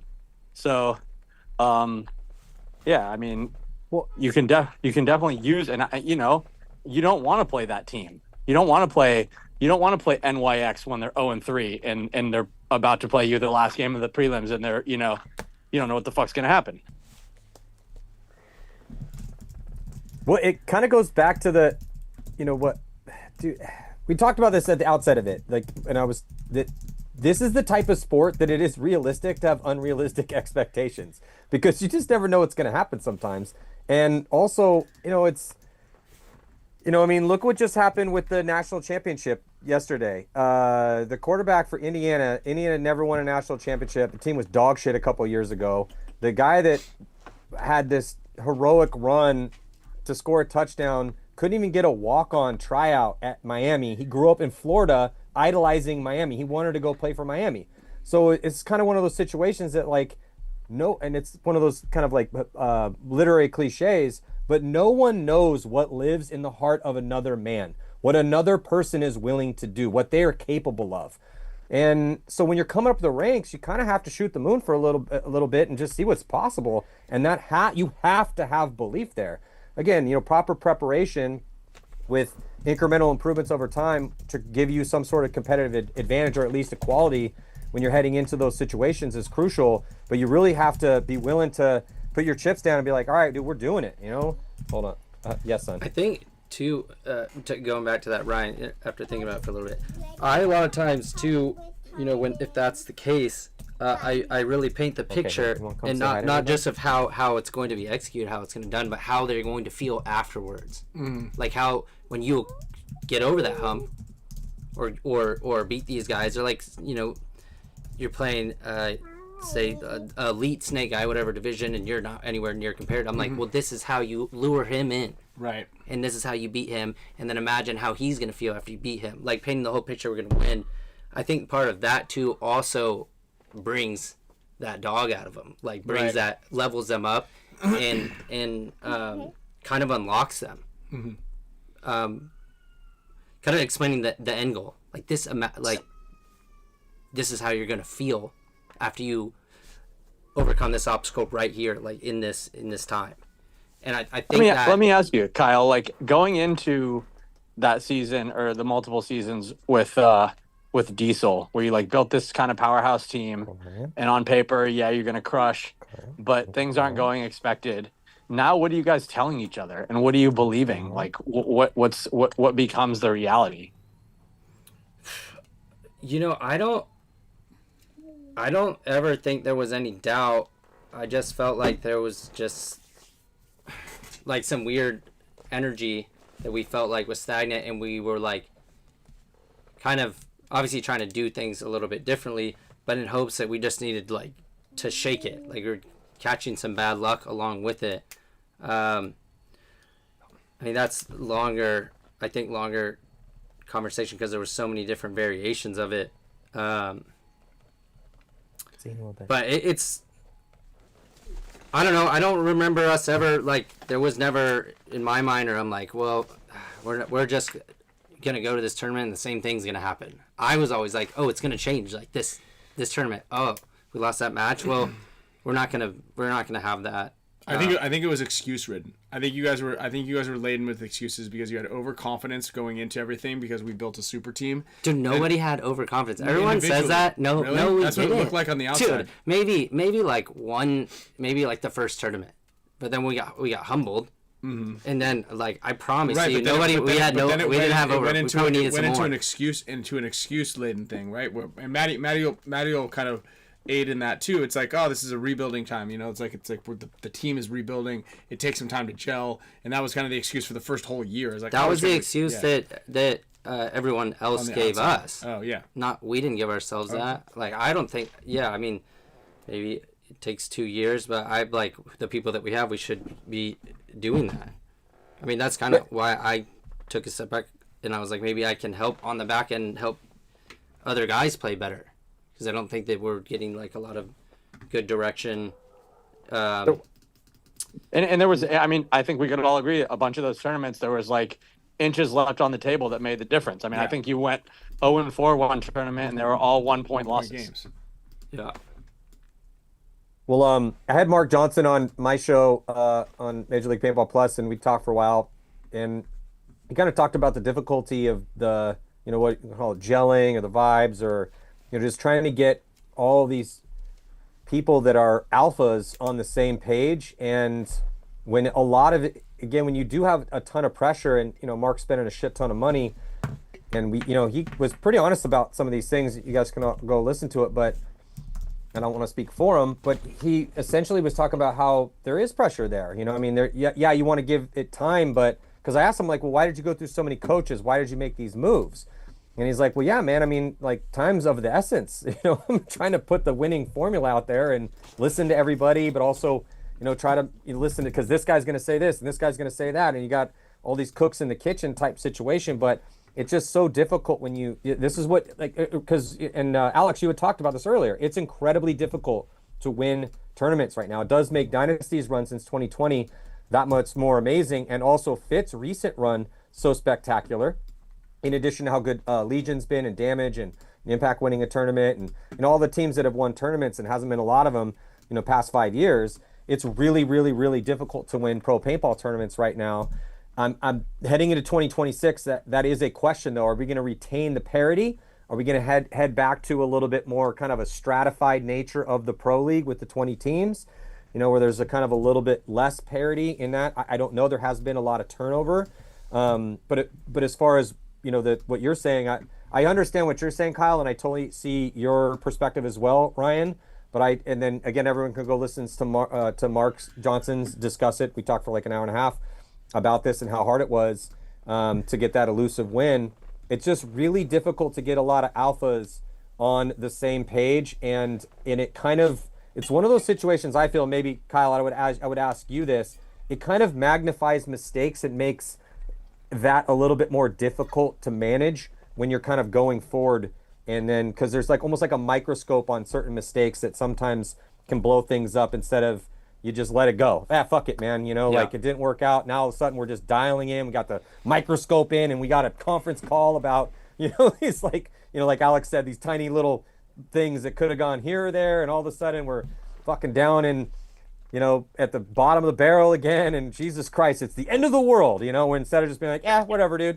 Yeah, it's funny because it's like you got a team like NYX where you could look at one point that they played and find more bungled mistakes than Damage made the entire year. But Damage looks at every one of those under a microscope, and NYX is just letting it rip. So it's a balance, right? Like in between somewhere is where you're gonna find that state where you can like play freely and trust your instincts, but also not be afraid of criticism and being analyzed. And it's all a balance. And I hope that there's less parity, more or less parity. I want, like the NFL now, right? Like you got 3 guys here that have never won a Super Bowl, and then you got what's his name? Rams guy. Stafford. Yeah, Stafford. So, if the Bears would have won that one, it would have been all quarterbacks that had never won before, and all kind of young type teams, which I'm hopeful that paintball sort of has that, right? Like I want to see leverage and these young teams kind of bust in. And now there's a whole bunch more. There's Collision and this team from the south down there, whatever they're called. And the Jungle Cats. Jungle Cats, yeah. And I want to see somebody step up, and Fit did that. Like we got to witness that, which is really cool. Like I think that's probably the coolest thing that's happened in paintball in a really long time. But then you still have your impact, your damages. I told you about Cosmic Paintball, right? No. Keep going. Sorry, my short-term memory is fried. But yeah, no, you're right, Maddie. Like I hope we get a little shake up this year. Obviously want to see Dynasty stay relevant here, which pretty sure if Greenspan's knees can hold up, we'll be good. Yeah, that is actually a big question mark for you guys this year. Is how does Greenspan's body going to hold up? 12 guys on the team, dude. We're gonna be fine. Okay, hold on. So I got to just real quick. Weaver. You guys see Weaver's interview? He's basically a taller version of me. Not as good looking. Dude, Weaver's sick, bro. Weaver is sick. But let me ask you this question: okay. Because you guys have Weaver's a big like roster. Alex. He's not like you. You guys got a big roster. How are you going to deal with this? Because this is going to be a similar situation for you guys. You're dealing with the massive roster. It's a legendary squad. A lot of turnover here again. New coach coming in, and I know some carryover obviously with Junior there, but it's one of those things. And I know you guys are old hat at this, but for everyone else's information, so maybe they can glean a little bit of information from this. How is Dynasty going to handle addressing mistakes that happen, but not micromanaging and taking a microscope to stuff and turning that into a cataclysmic psychological breakdown that will mess things up moving forward?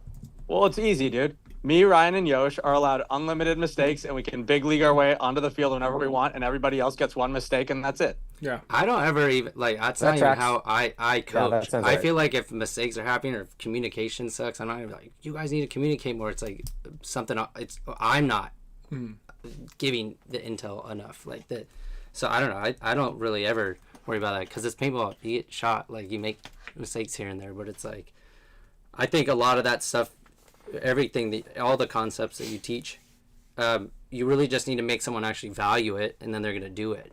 So the part of it is and you have different guys with different skills, and you need to be able, as a coach, to impress on those guys how you would like them to be in that moment, right? Like, Weaver's just survivor, Omara's a killer. Like, you need to have Weaver become a killer when he needs to be a killer, and Omara be a survivor when he needs to be a survivor. So, like, those are the challenges, I feel like, the minutia of how to play it and when, that some players already have built in and some players don't. And I feel like, helping the guys that don't do that. I mean, we have challenges with that with really experienced players, that have been around for a long time, but still don't use the right arrow at the right time. So I feel like that's what a coach, other than the game plan, that's what a coach can draw out of these guys that I feel like not a lot of coaches do. Maddie. Amen. Maddie, I want to go back to, it's interesting. I was thinking about that, the diesel thing. The previous World Cup, 2024 World Cup, there was obviously that, all that stuff that went down with us in FIT, which we got, 18 majors in the one match. But if we go on there, I think we had a good shot of winning the tournament. Like, I felt ultra confident more than I had in the entire run with Diesel that our game plan was foolproof. So I felt like we didn't get a chance. Nothing to take away from FIT. Maybe they win if that doesn't go on anyways. But so then the next tournament, Tampa of the new year, we lose to Impact, and to be honest, I think we got like a really bogus call that we didn't deserve. I think we win that and then go to the semis. Next tournament in Atlantic City, in the prelims, the last prelim games, we played FIT. We crushed them off the break and we won the match. We drew them again in the quarters, and we didn't even really play a match. They just crushed us off the break the same way we did in the game before. But after that, it was like, we had a great World Cup. Could have went to the finals. We lost out on going far in Tampa because of that. Could have been semis, finals also there. And then we lost to FIT because they shot well off the break the same way we did the match before. But I felt like it was like, we were getting a little ground there, but it was like, God, wait, we're like doing it again. We're back. And I'm like, no, we're not back there. Like that they shot us well off the break. But there was like a lot of like, I don't know. I just felt like. I think you're dead on. And I feel like your identity as a team was, we are just inconsistent as fuck. And if you would like just lean into that, I feel like that's your best shot. Like I'd rather get 20th place one tournament and win the next than get 4th place twice. Yeah. Like you got to be, that's who we are. Would you rather get first the first time and then 20th, or 20th then first? 20th and then first, bro. Yeah. For sure. That's way more dramatic. Absolutely. Yeah. 20th and then first for sure. Make a way better show. $1,000,000,000%. Your last event, your last two events of your career. First then 20th, or 20th then first? What? No, but Kyle, I agree with you 100%. I mean, if you look at that cup, that run you guys had after a couple years of drastic inconsistency and some turnover in players, that you guys smashed Ron Holt Dynamite, which you should have. You Mercy Rule Aftershock. You beat the Hurricanes by 3. You beat the Bears. So not the toughest schedule through the prelims, but excellent, undefeated, 4-0. And then you beat Infamous in a slug match, which literally started the show with, watch that clip with Zach Patient. with all the bonus balls. I mean, that just made me hype for the 2026 season. Went through scalp in the quarters, and then you in the semifinals, you guys ended up taking third at that event, and then you fall apart in that situation. So yeah, in another universe, you were absolutely playing Impact in the finals, and who knows what that universe looks like if that mental mistakes didn't happen in that game. Yeah. And then you guys started off the next season pretty strong, but this is kind of again, we went down in the weeds with Mark about this on my show, but this just goes to show you how hard it is, man. Like, it's just really, really difficult, and a lot of it's difficult in the logistics, it's difficult in the personnel, there's all these different things, but at the end of the day, once the team is assembled, then the real difficulty is the psychological team elements and team building and getting all these guys to work together and dealing with the mistakes, because like we have just been saying over and over again, it's just so hard to win. So when you're not winning and you're spending a lot of money and you have guys that are used to doing well and at least, making it deep on Sunday on a regular basis, like, how does that play out in their psyches? How does that get their interpersonal relationships together? And I just think that, heading into this season, when you look at a lot of these teams with a lot of turnover, I think that's a component of it. I mean, you guys have been pretty good at managing that, I mean, obviously you guys are dealing with some old hats here in this situation. Talk about different iterations and dealing with different players throughout the years, but maintaining consistent results for the most part. Ryan and Alex, you guys have been pretty masterful at that. I got to tell you, Matty, I mean, your recall on the course of events there and all those games and the scores and the situation, you are not getting paid nearly enough. I mean, that's some incredible knowledge. That's Jeopardy level shit right there. Ken Jennings. But good job, bro. I gotta tip my hat to you. Well, before you say that, before you jumped on, Matty said that his salary is $750K a year. So I don't know if that's not a lot, not enough. Bro, I'd be living in Rancho Santa Fe if that was the case, and I'm not. I don't know about Rancho Santa Fe. What's wrong with you wouldn't want to live on a... No, I just don't know if you'd be living there on that salary. I Dude, think no, Matty you're would be Pico with every meal if he was making that much. Yeah, to sprinkle in pico. No, bro, I'd be getting extra cheese on everything, bro. Truffle pico. Truffled pico. Oh man. Yeah. People are asking. We should probably talk about the pod limit. I mean, this is. I don't want to go away from, but I can't spend all night. You know what I'm saying? No. I mean, we got it. Yeah, we're almost done. I'm already writing down some prizes for everybody. Yeah. So actually, that's funny you mentioned that, because that was the BFP Gear question of the day from Junior. Is specifically, Matty, to you.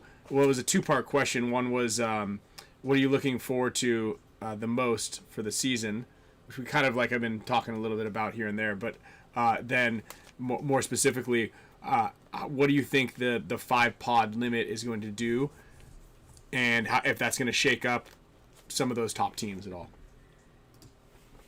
Well, I'm a big fan of this. Because I'm not a paint manufacturer, and I'm a paintball fan. So I'm a fan of things that are going to create more drama and more movement. I think that having a limit, which we had kind of seen this when we would go over to Europe and see limited paint over there, that was 4 pods. But you just can't put a guy who's really, take a dude who's been playing pro for 20, put Yosh Rao with 10 pods and have him control the zone. Good luck. Good luck getting through that zone. And every team, Jason Edwards, whatever, every team has a plethora of those dudes. So I'm a big fan of this limited paint. I think that it actually should help everybody, because if you're really good at this game and you feel that you are better than your opponents, and you can't put somebody that has limited skill compared to you to just shoot 10 pods at you to keep you from getting through a gap, that should help you. For teams that are a little bit, starting more down the ranks in the pros, there's going to be less paint in the air, so there's more opportunities for you to move. So I think that this is a win-win. I'm excited about it, man. I think it's going to create more movement. I mean, honestly, I was fine with 4. I don't even think we needed to go to 5. I'm cool with 5 too.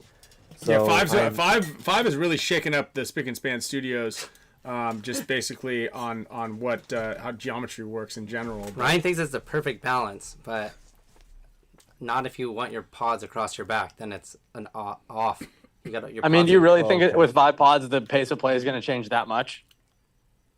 I think it will change a little bit. Alex, because... just preface this with Alex only carries 5 normally, so he has no clue what it's like to wear more than 5. So to him, he's like, I mean, that's one more than I use, and I don't even really shoot at all. So like, what are we even changing here? Dude, I used to carry 7 on the reg, and then Dalton got on the team, and I was like, bro, why you only carry 4 pods? He's like, dude, I rarely shoot all these. And I was like, I'm going to try that. And then I played the same way I normally played. And the amount of times I ran out of paint versus the amount of times I didn't was like staggering. It was like when you run up to the center off the break, and then you just get bunkered or bunkered. It was like 1 out of every 20 points. No, the job varies. The job in the situation varies. But I'm just saying, like, yes, my job typically isn't to sit there and shoot all my pods. So yeah, I'm not saying that. But I was put in situations where that's my job for a while, and I don't have that much paint, and then you just start to play the game differently when you run out of paint. But I guess that's going to be the case for a lot of guys now.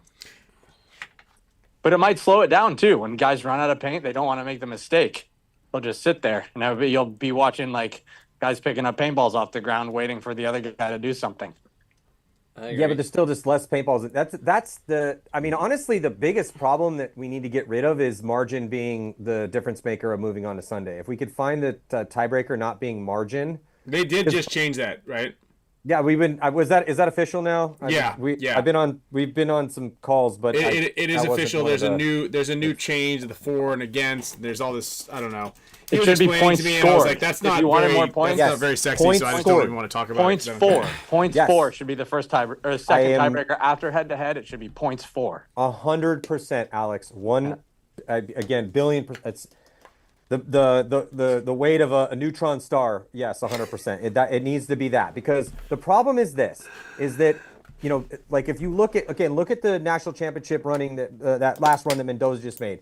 You know, when you're playing football, there's a risk to your body when you are playing that game. When you are in its ultimate fighting, you are putting your body at risk. You are risking something and asking people to give you their attention. Okay, so in paintball, there's no cataclysmic injuries. I'm going to fucking hospital after, you know, hopefully not after a tournament. So what are we giving to the world to get their excitement? You know, like what's so exciting about the game that it's must-see TV, I got to tune in. If every game was like AC Diesel versus PB Fit, that we would have insane amounts of viewership. But so when we're having this situation, so movement is entertaining, and yeah, sure, we could get down to a situation where, okay, guys, we're on paint, now we're playing peekaboo, and it's a giant pillow fight. But what's the motive for that? It all comes down to margin. So margin has created a defensive style mindset of paintball where we are trying to limit mistakes as much as possible, and that's a fucking problem, dude. And so we need to absolutely has to be changed. If it was points 4 and you create an offensive minded situation so that the impetus there and the motive is to try to put up more points, then we have more action, more things are going to be happening. You limit the paint, so there's less paintballs in the air. Guys can run through gaps, take a little bit more risk. I just think that that's a better way to go if we're trying to entertain people, which is what I'm trying to do here. Sacrifice your body, Ryan. I've been. And yeah, you got to do it all at once. There's been I had to go to the hospital after one of my tournaments this year. Slowly over time isn't good enough for us, Ryan. We need to sacrifice it all at once. Yeah. I mean, Ryan, are you healthy? Can we get a where are you at? Speaking of 100%. Give me a percentage. I mean, my back hurts because I've been moving all day, lifting relatively heavy stuff, and I might have 2 dead goldfish in a metal bowl out there. So I don't know if you've ever moved a fish tank before. A, it smelled horrible, and B, we don't know where to put it yet. So these guys are sitting in like a bowl with some saran wrap over the top. But like, there's been a lot of heavy things going on. But yeah, I feel pretty good right now. I've done literally nothing aside from like just the outside ambient air temperature to make me like exert any type of elevated heart rate or sweat over the last several months. So my body's pretty rested. You and me both, brother. Hey, I've got Silverton on the calendar, but I don't think it's gonna happen. Hey, you know, it does make it though slightly entertaining as you're getting to older statesman status here, though. Ryan, is that heading into every event, I'm like, you know, I kind of like a grab bag of injuries, you know, I was write a bunch of shit down and pull it out of a hat, be like, So we're heading into this event here, Chicago. We're not going to Chicago, whatever. We're heading into this event here, 4th event of the year, and looks like Ryan Greenspan is now dealing with an ankle injury. He's going to be on a bum ankle here. See if he can make that corner. Also, as the back is flaring up yet again, so we'll see if Ryan can get out there. One of the best ever to do it. It's definitely created a lot of drama watching Dynasty here. Yeah, it's tight. I like it. I especially like playing in that pit of despair at World Cup, where every single bunker just you never know exactly what was going to happen every time you dove into a spot, whether you're going to hit a giant sand pit or a nice patch of like crabgrass. Who knows? Really, who knows? It was, may as well be playing in a third world country. Not saying that Florida's a third world country, but the venue was pretty lousy. We're raked them over the coals with that field. Yeah. See, I'm telling you. I use the adjective atrocious, but Alex did not like that. He took a really big offense to that. I think the part about Florida being a third world country is funnier for sure. Listen, I've already got the Jersey guys all over me right now. I don't need Florida ganging up on me either, so I just had to make sure that I was not telling people that I was referring to Florida as a third world country. I feel pretty good, though, Maddie. I will say big shout-out to Phil from Pro Peptides. I've been on that, and I literally just started. I went off of it for a couple months, just kicked back up to my like a high dose stack here. We've got a box of stuff somewhere over there. I don't know if you want to open that thing up. There might be some T-shirts. We got a ton of stuff here. I just feel like I'm 48 now, so I just randomly wake up and just shit will just randomly hurt. If I like did some yard work or something, and I'll just wake up and I'm like, why does my neck hurt today? And then it's like 3 days later, it's fine.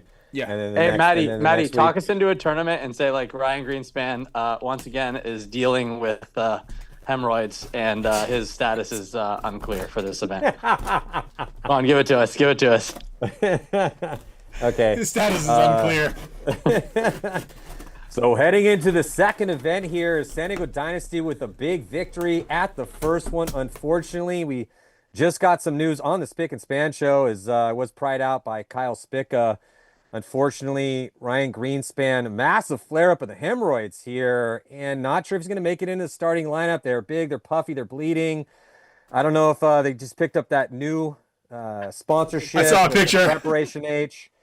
Yeah, unfortunately, don't know if he's going to be able to hobble to that spot here. Maybe he'll play the back center. Not exactly sure. Luckily for them, deep roster. Hemorrhoids, though, a factor for Greenspan. How's that there? I mean, the Kyle frying it out is was what made it for me. That's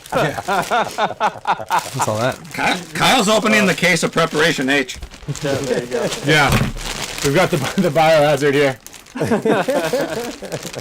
Oh, those are shirts. Oh shit. Well, yeah, that was fun. This is nice, actually. Just a little Pro Peptide.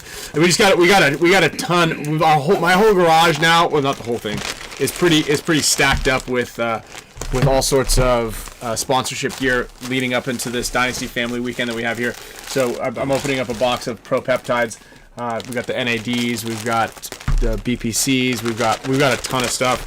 Phil hooked it up with the Pro Peptides little carrying case, which I'm actually kind of jazzed about here. So the whole team's going to be working with Phil. He's got his. We're actually even talking about doing a couple practices out in Arizona just so we can go out to his facility out there and get the whole. I need to get looked at. I've been out there, but pretty excited about a lot of the stuff that we got going on here. So, Maddie, let's get a preseason prediction here. I know things haven't ramped up yet, and there's a lot of new things happening. But give us, I don't know, give us your top 10. Ooh. I don't know. This one's kind of one of those situations where because when I ask these questions of people, I typically want them to pull out the standard favorites because I just don't think in any universe we're going to see a giant drop off from any of these top teams. I mean, looking at kind of overall for the season, it's as far as because so you got Damage, Impact, PB Fit, Legion. I think the question is more with, I think X Factor is still going to be awesome this year. I'm actually really looking forward to seeing X Factor. I think Impact's going to be stellar again. So when you're looking at Legion, Fit, Impact, and Damage, I think that those are going to be teams that are going to be constantly in the mix for wins. No surprise, going to be heavily favored to win an event this year, maybe multiple. But as far as the big question to me is some of these other squads. What is Heat going to look like this year? What are you guys going to look like this year? What are the Tauntauns going to look like this year? Bro, we got Mikey Arena. Hurricanes. No, dude, Mikey's insane, bro. I can't wait. But to me, the results are results, but to me, it's like an entertainment value of it. You know, it's like, so what type of story am I going to see this year? That's what I'm kind of excited about. And I just think that some of these teams have, potentially fun stories that are going down. So that's kind of how I look at it. Okay, who's going to win the series title next year? Obviously, PB Fit, Red Legion, Impact, X Factor, Damage. Those are the top 5 teams. So they are going to be giant favorites again this year. Then once we crack out of the top 5 and go into Tauntauns, Heat, Uprising, Dynasty, Hurricanes, then we get out of the top 10 with Arsenal, Ironman, Infamous, Shock. I mean, these are all, there's obviously been turnovers of names and franchises themselves. We got this new blood coming in.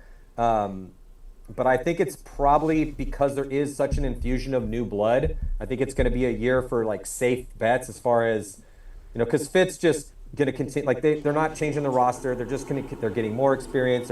All those guys are physically, you get Colt back. They're all from an age-wise in the prime of their lives with the utter and innate confidence. Just paintball's their lives. Legion is, they picked up Corey Hall. They did? That's what I saw. I don't know if that they picked up Corey Hall. Their starting 5 has already been outstanding. The big question with Legion is, okay, well, they basically have not been able to get any of their bench players up to the level, even close to their starting 5 in the years that they've been working with those guys, and they throw money at dudes. So they get a Corey Hall. Corey Hall, just everyone in general had a rough year on Shock. Corey Hall's proven he's won a tournament before, so that could be interesting. Could give some bolster to that starting 5. X Factor seems to be running with a little bit of a lighter line this year. Is Archie going to play? Is he not? Impact's just locked up. Tons of, insanely good players on that team with a first place at the 4th event. Damage, obviously, defending champs. They've won a decent amount of tournaments in the past 3 years. They're outstanding. But then we get to some interesting stuff. So to me, it's from like a story perspective is, all right, are all those guys going to be as advertised? But I think it's a safe bet to see all 5 of those guys in the top 10. Now, once we go to the next 15, now it's kind of, all right, well, we'll see. Tauntauns, Heat, you guys, Uprising, Hurricanes, Arsenal, Ironman, Infamous, underperformed last year. We got Stortion coming in. We got the Jungle Cats. I don't know. It's going to be interesting, man. The Sea Dogs made a Sunday last year. I don't know. I think that give me 2 or 3 teams out of that bottom tier that you think are going to shine. And then give me 2 teams out of the second tier, the Uprising Dynasty tier, that you think are going to shine.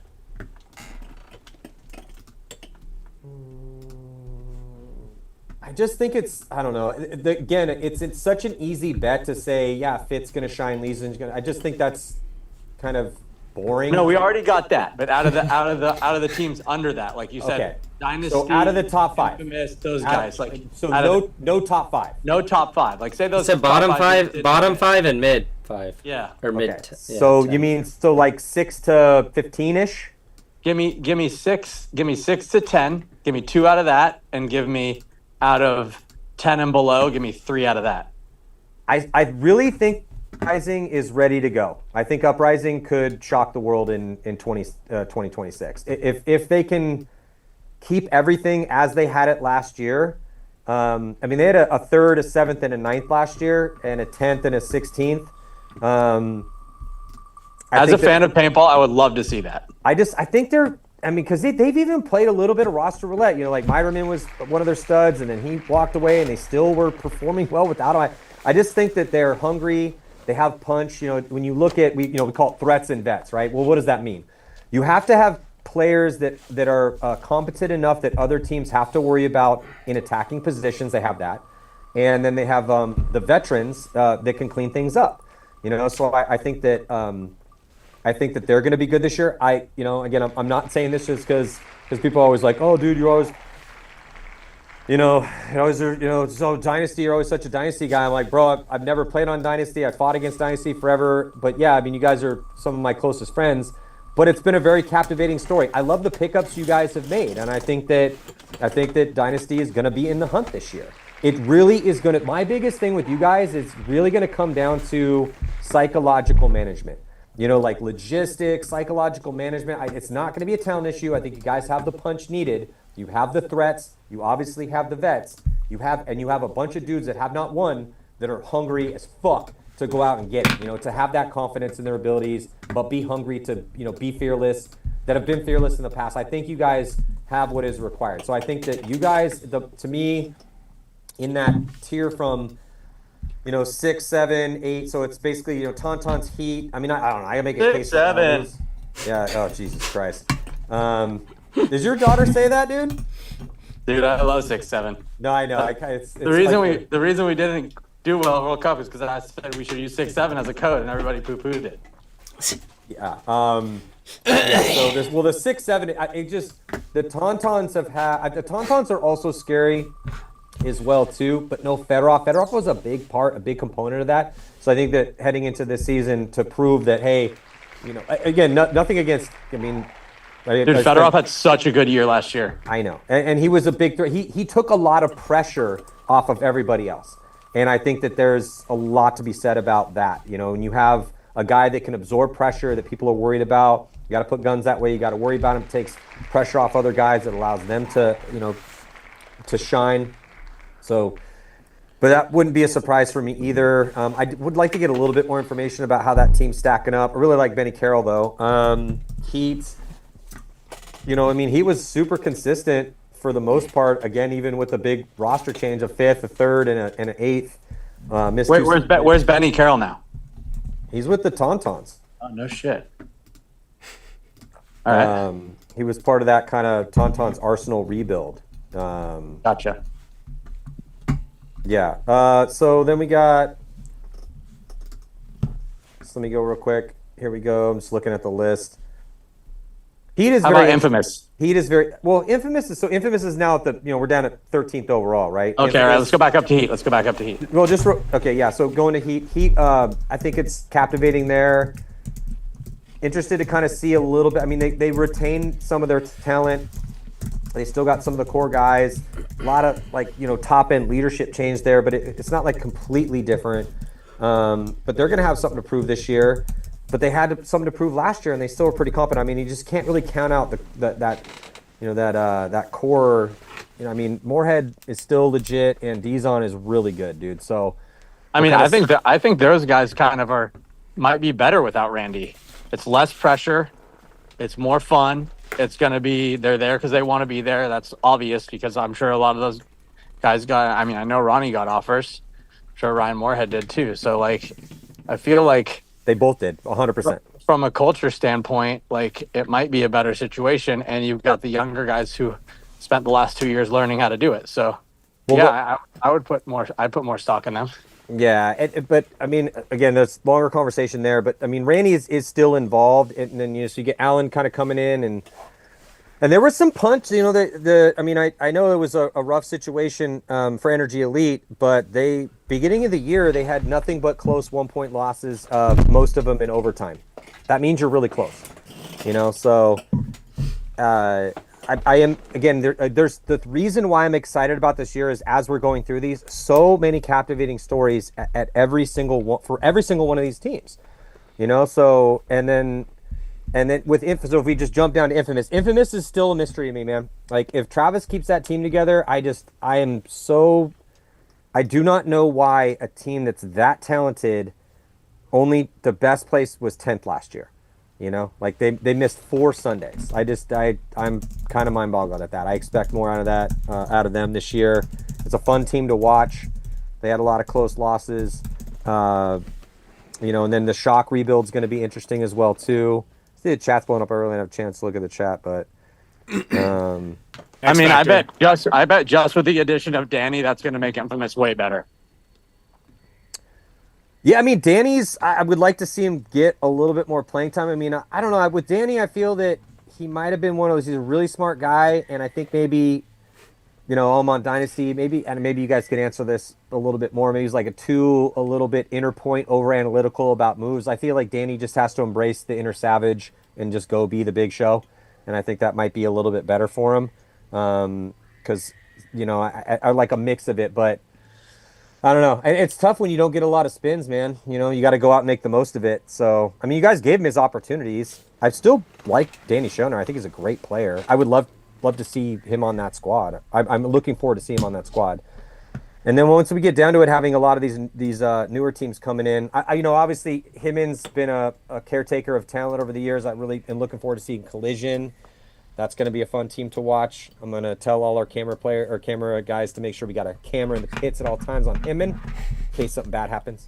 You know, I want to get that Hyman yelling at dudes into the mix. I respect Mike a lot, and I think he's just so passionate about it. Love what he's doing with the divisional ranks of the USSPL and the WCPPL.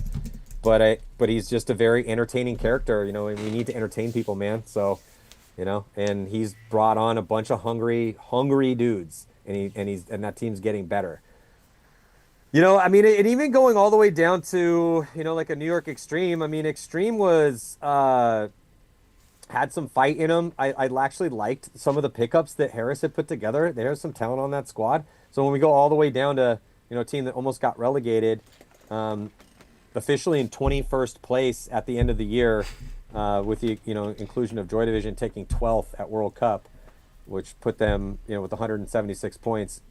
I don't know. I just as far as overall calls here, Alex, sorry, I just got to hype up some of these stories, but I think that I think you guys and Uprising have the best chance from 6 to 10.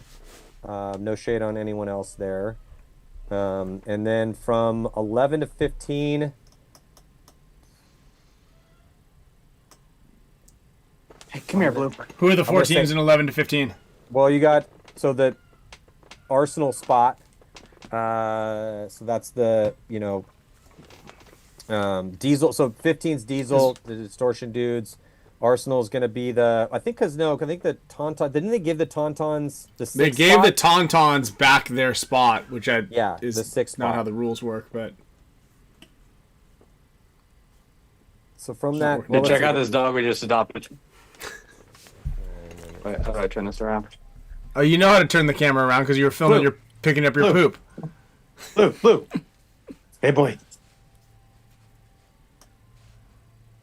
This guy, dude. Yeah. Um, hey, I will tell you though, you guys are gonna have your work cut out for you for this Hurricane squad, because they did take that 4th place at the 4th event, and now they got Fedorov, and that core is really good. They've got a lot of dudes that don't make a ton of mistakes. what do we play them? I don't know. I haven't seen the schedule yet, but I'm just saying that you guys are 9th or 10th. You'll play them at some point. I don't know. That's not necessarily true. I mean, we didn't play half the teams in the league. We played Arsenal 6 times. Yeah, we didn't play Hurricane. We didn't play Hurricanes last year. Yeah, or Uprising. Maybe we'll play them. Yeah, we might. So yeah. And then I don't know. And But then if we do, we better watch out. Don't forget Dynasty. We better watch out for Dynasty. They took 2nd place last year, first event. That was tight. That was super tight. it was tight. After we made Sunday, Alex just looked at me and goes, "Thank God we made Sunday." And then we took 2nd place, and Alex goes, "Thank God I don't think we're gonna get relegated." You're up out there, bro. I remember. Hey, Alex, you told me that too. I think when I saw you, we head out to, we're not near the parking lot, but I was like, "Hey, dude, congratulations, 2nd place." Alex was barfing in one of the trash cans because he was so nervous. We're not getting relegated this year. And I was like, "Bro, you got 4 more events. You might win one, dude. You just lost in the finals."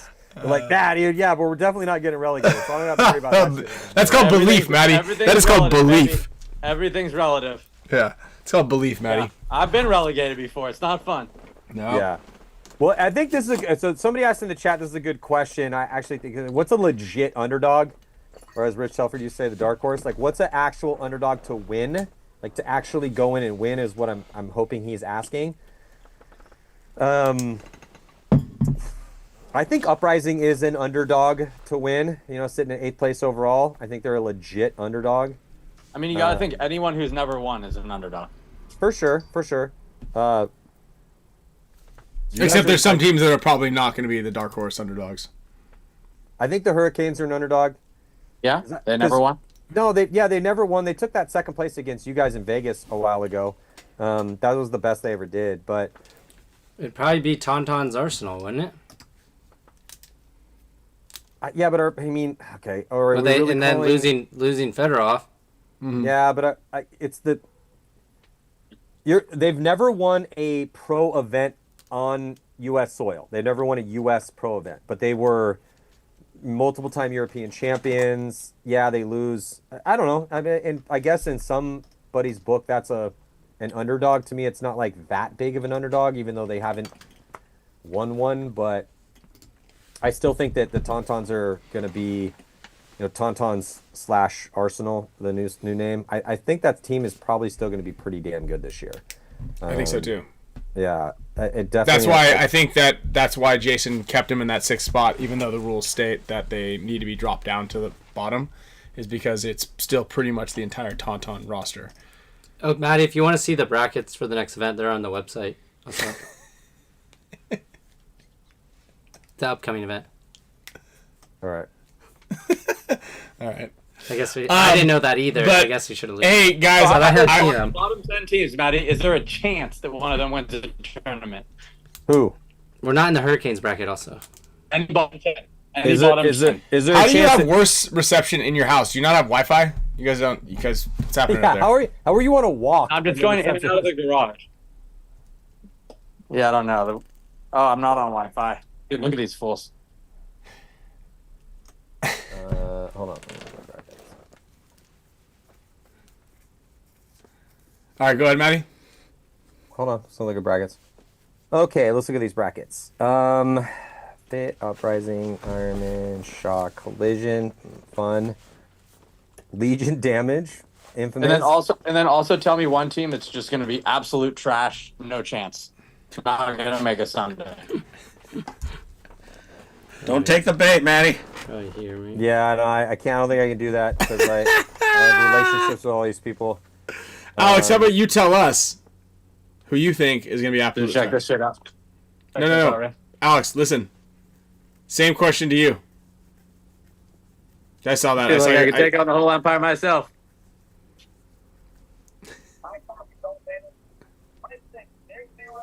Does that thing just give you pep talks all the time? Red 6. Can you see Red 7? 6, 7. I sleep in this thing. Honey, I'm home. The dogs are walk. I dare you to walk in there with that.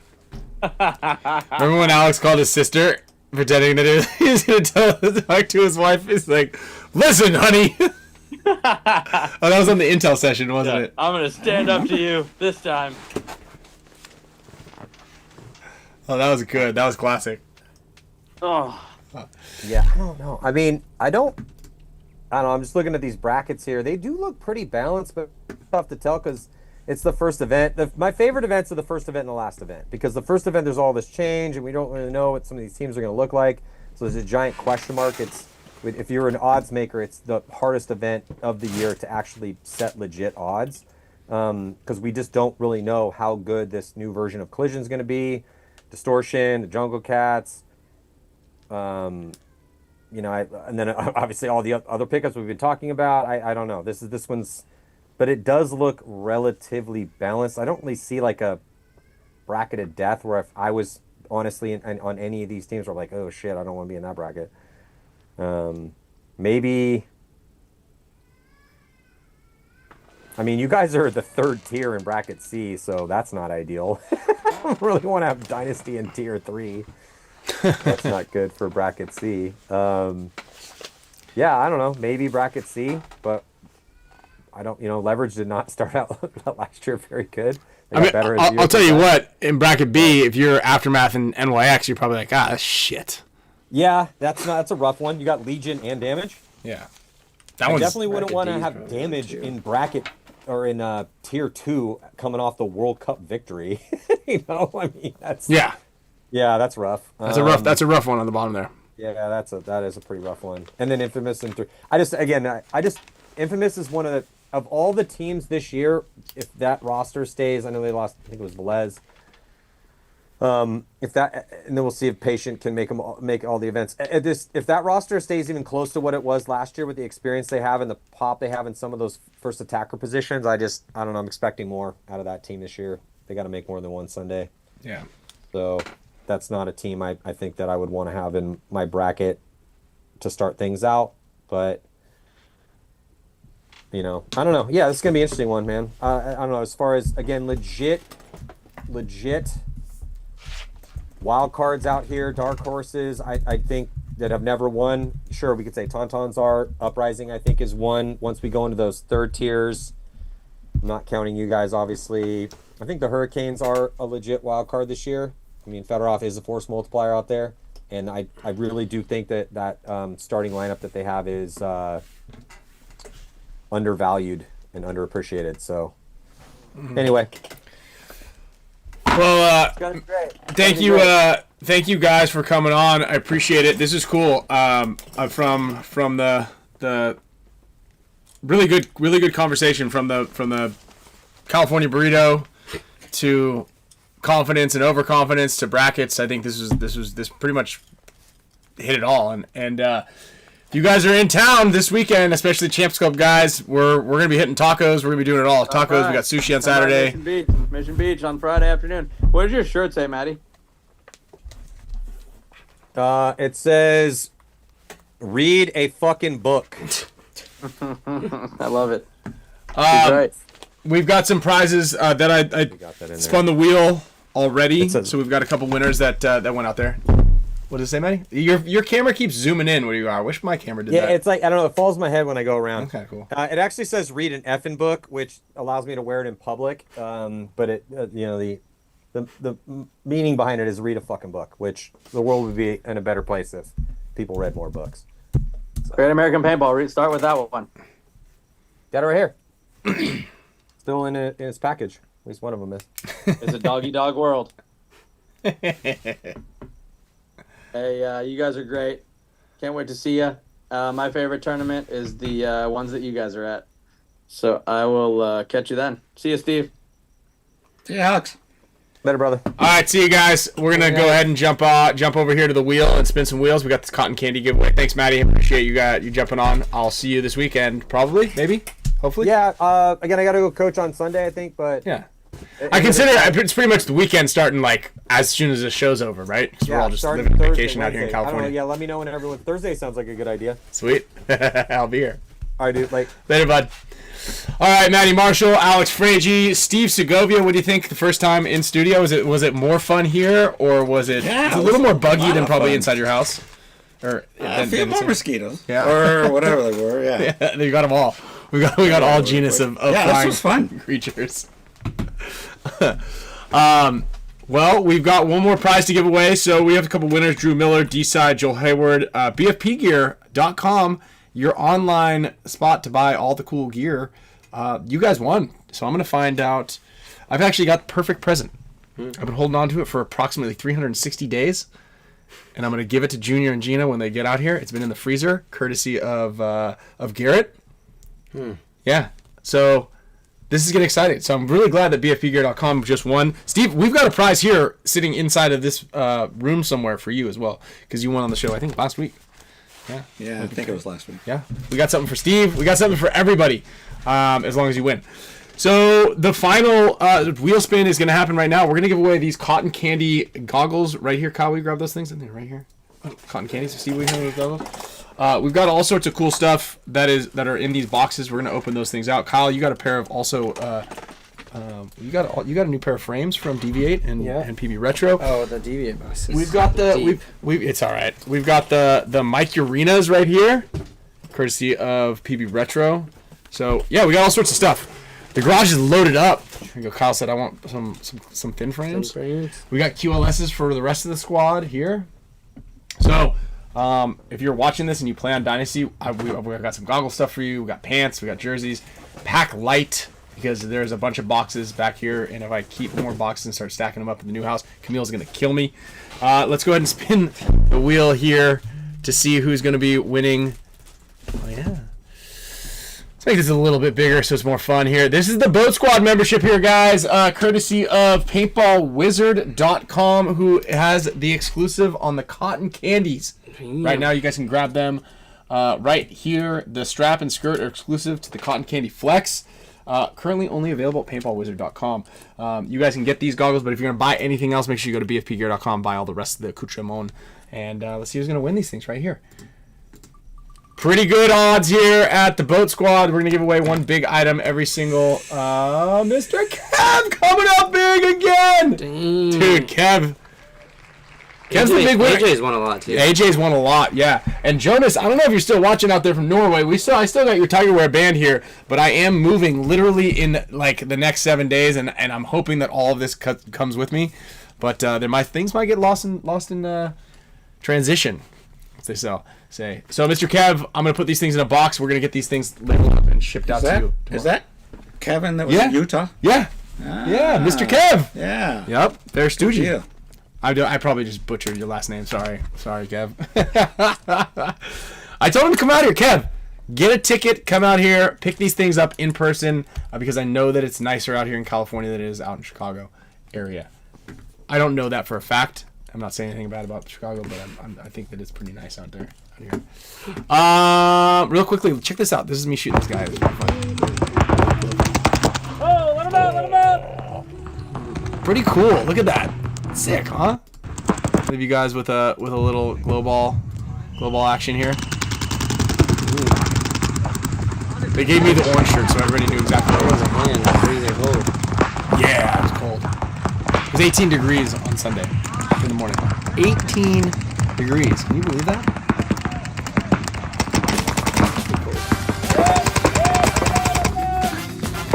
All right, Steve, give it to us. This is pretty bad. What?